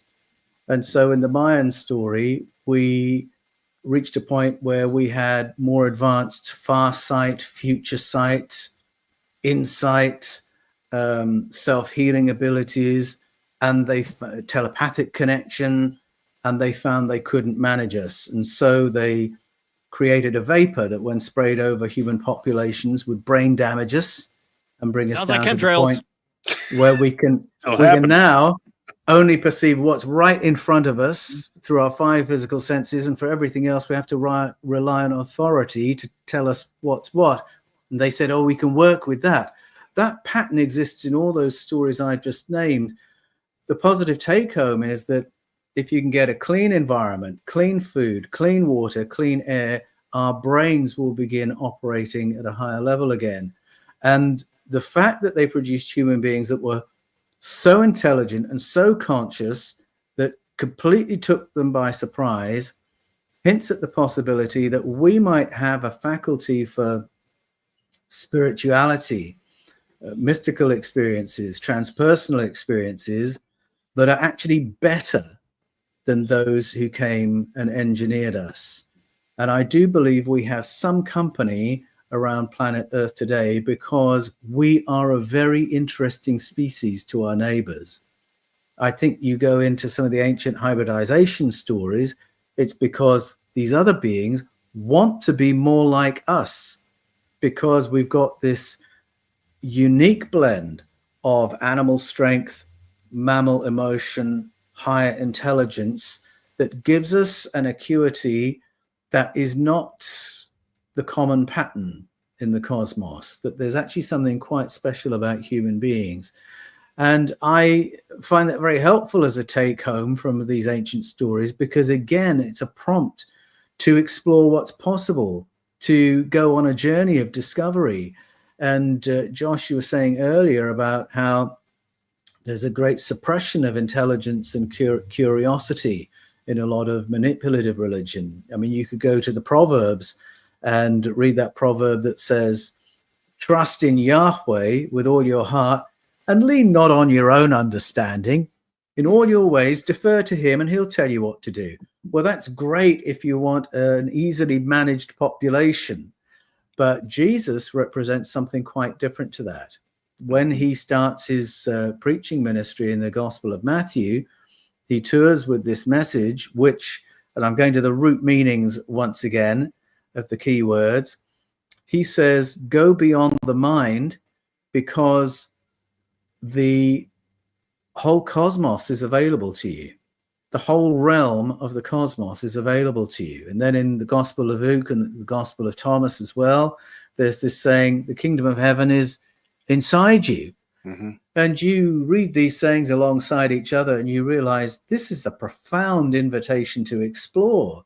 This isn't a put up and shut up teaching. This isn't a pay, pray, worship and obey teaching. This is find out what's out there, find out what's inside you. And a more empowering invitation, I think it would be hard to imagine. That's what's on the lips of Jesus once we get back to the Greek and start reading the root meanings again. Mm-hmm. One of the things, what you're talking about, there is a supplement, there is an amino acid called L-theanine, or I guess that's how you say it, but I mean, it can actually help boost the brain and do all kinds of things. And that supplement, it's lacking in something like 70% of the population because it's been taken out of everything. They do this through our food sources. I mean, they take the nutrition out of things, and if your brain isn't functioning correctly, then how the hell are you going to be able to understand or know anything? And what you were saying about the feathered serpent, that's very interesting because not just the Mayans, they predated it, but there was Quetzalcoatl of the Aztecs, and of course he went into the underworld. He went into the 9 levels of the underworld to recreate mankind. Fluoride, exactly. Jason. Yes. Says fluoride. Yeah. It's a big one. I mean, that's a big one. So is graphene. That's one of them. One of them. We can talk about a ton of. We can make a whole list of toxins. We could make a whole of them. Yeah. Somebody said Paul Wallis for president. I'd vote for him. Yeah, me too. It's funny because He's Australian. Like, yeah, he's Australian, but you know, but there's this Quetzalcoatl. He had this when he went down into the underworld and he came back up. And then, of course, you know, he was tricked, and then he was killed by his predecessor, Tezcatlipoca. Tezcatlipoca was very deviant. He was the first son, and of course, the 5 sun legends of the Aztecs. And then he reassumes everything. Now, here's the interesting thing: the translation is that Tezcatlipoca was the son of the morning. He was the first son, right? Which is Lucifer. And then Quetzalcoatl Jesus in that was the second son, yeah, and he was known as the morning star, you know, the star, you know. So then you're starting to go, wait a minute, this is Lucifer, the bad guy, fighting Quetzalcoatl. Just different names. They're just different names, but they do the same thing. They have this war, and they're sort of like brothers, but well, they are, but they're not, and they're not friends, but they're brothers. And they're not just sons as in the sons of something, but they're also the son. And it was Tezcatlipoca's jaguars that killed everyone and destroyed the first Earth. So then the Earth was reborn because Quetzalcoatl took one for the team and he went down into the underworld and he came back with the blood of the ancestors and revitalized and rejumped everything. Then a hurricane knocks everything out and then it starts over again. Which it kind of mirrors the yugas too of the Hindus, you know, the Satya Yuga, Tetra Yuga, Dwapara Yuga, which they ended with the flood. And then you had the Kali Yuga, which is what we're in now, and it all just kind of keeps going, you know. And so I really think that this work, I mean, like what Paul worked, it's unparalleled what you've done, what you've accomplished. And we need more people like you in this field. And I watched part of your video. I don't get to watch much. I don't have much time. The one he released today? No, I watched the one where he answered the guy that went after Carson. Yeah. His name, I forgot the dude. I forgot his name. But he was using like very basic, you know, to me, it was just like, you know, okay, yeah, you're a Bible theologian, but you're also basing everything that you know on a flawed system to begin with. So how can you make an argument about anything when everything that you're starting from, if the foundation is sand, you can't build anything, you know? And root of the tree. Yeah, and so there's, and Paul, you just broke it down like very succinctly, and I did see most of that video. I just don't have a lot of time, but And I'm also coming out with a book, should be by the end of April, about vampires. Oh, Because wonderful. They're real, and these people are Do you know, seeing them, and they're doing things, that are horrible. I mean, I find it very interesting. I think our culture is in a very odd place, if I can put it that way, when it comes to discussions of this kind of extracurricular stuff, paranormal stuff. And this really struck me. I mean, I'm out here really doing what I can to break the taboo around populated cosmos, ET contact, paleocontact. And I find it's a very fruitful time to be doing it. And a lot of the time I'm very optimistic that people are catching up with this topic. But then I saw something the other day that you'll find interesting, Josh. It was a documentary that had been put out by the BBC in 1984, in which they interviewed a university professor who was an internationally recognized authority on ancient Celtic law. Mm-hmm. And she spoke about the experience her family had when she had 2 ancient Celtic artifacts in her house. Mm-hmm. These 2 stone heads. You might know where I'm the going with Hexam this. heads. The Yes, Hexam yes. heads. I'm very Hexam interested. heads. Yes. While she had those objects in her house, her family had encounters with 2 beings that they described as werewolves. Mm-hmm. Yep. Now, what was amazing to me was A, the BBC ran this as a serious documentary in 1984, and B, this senior academic felt free to go public with her family's experience, and C, she kept her job. And I don't think any of those things would happen around a werewolf sighting today. That story would be on YouTube. Mm-hmm. Yeah. That story Not would the be BBC. discussed by a podcast, not the BBC. Yeah. And even if it was on YouTube, she might find her job is in question after that. And I just wonder, because, I mean, the 1980s, that was the height of the disinformation campaign around ufology and ET contact. We were being bombarded back into a very sort of conservative space, but it wasn't as conservative as I remembered it after I saw this from 1984. And I wonder what shifted. Why are we so embarrassed to hear stories like this and wonder what they might mean more than 40 years after a period where you could put that onto mainstream media like the BBC? It's funny too, because that thing's circulating on Facebook. I see that video pop up once a week, at least in my feed. It is. Oh, okay. It knows. It knows. Okay. I'm like, yeah, I know all about the Hexam heads, Facebook. But again, I mean, look at where you're seeing it. You're not seeing it on the Mm-hmm. BBC. You're seeing it No. on FB. Yeah. Yeah.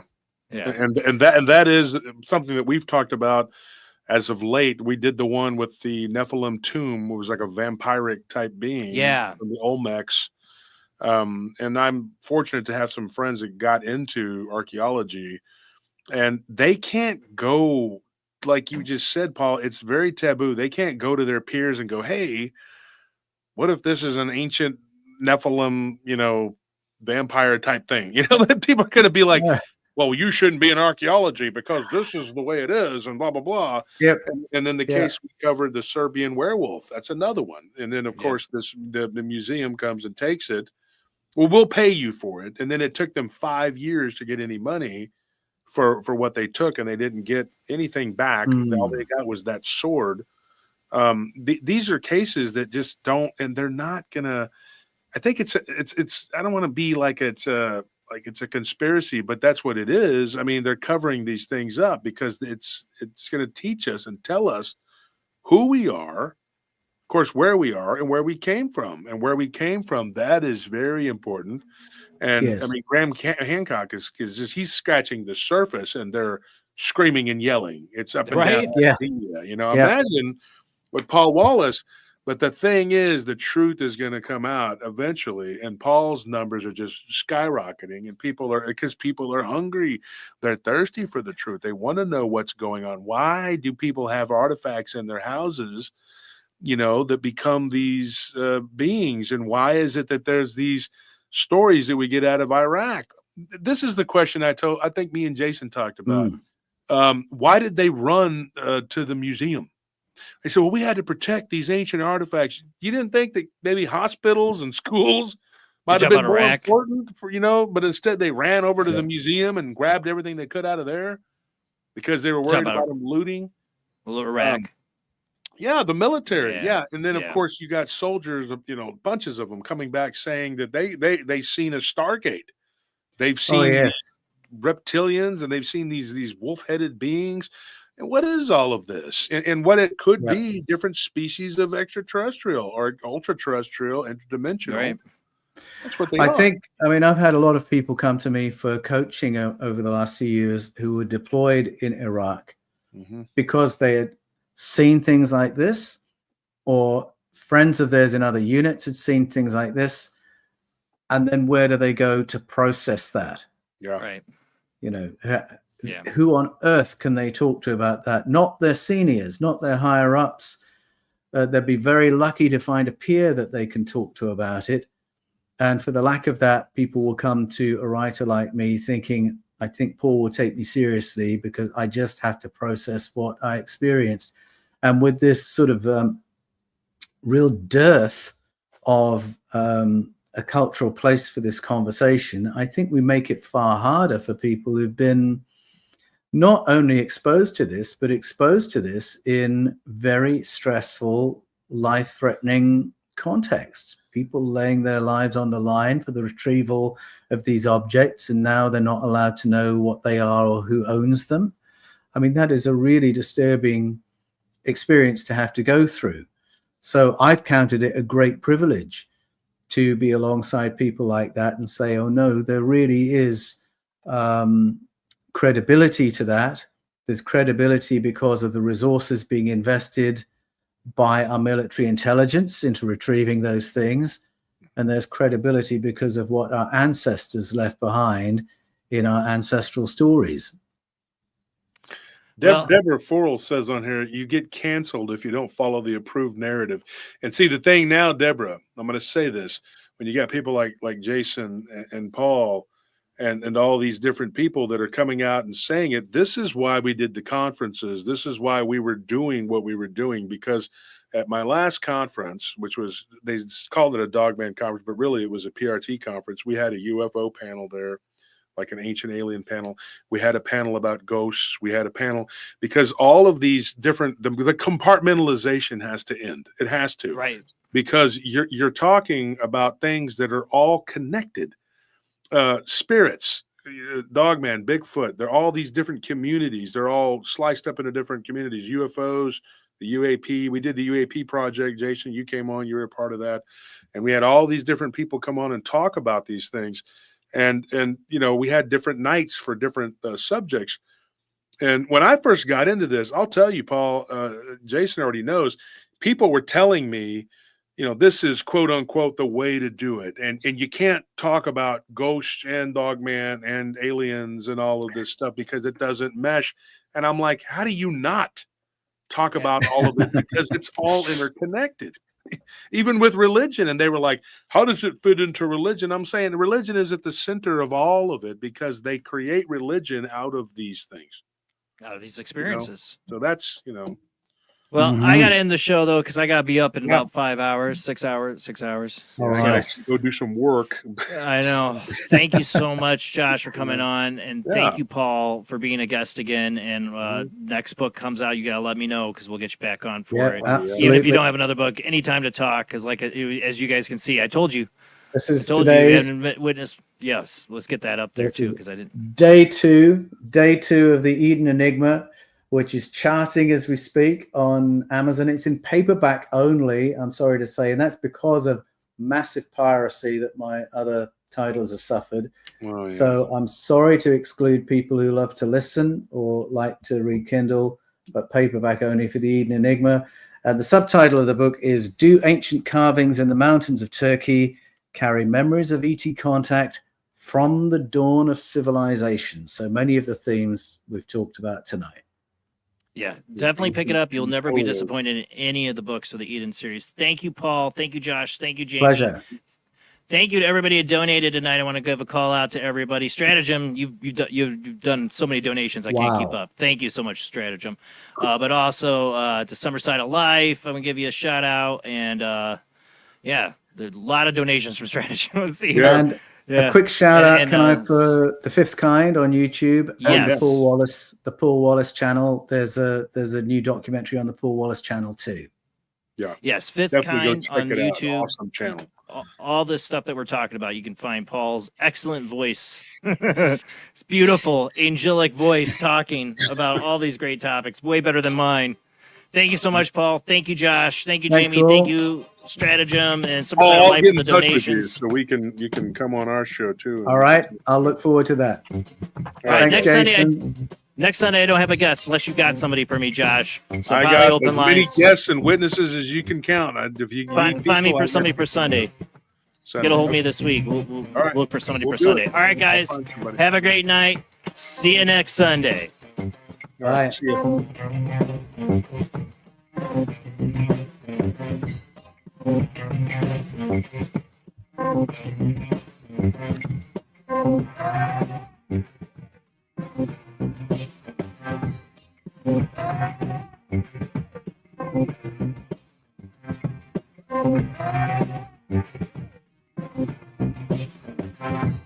Thank you.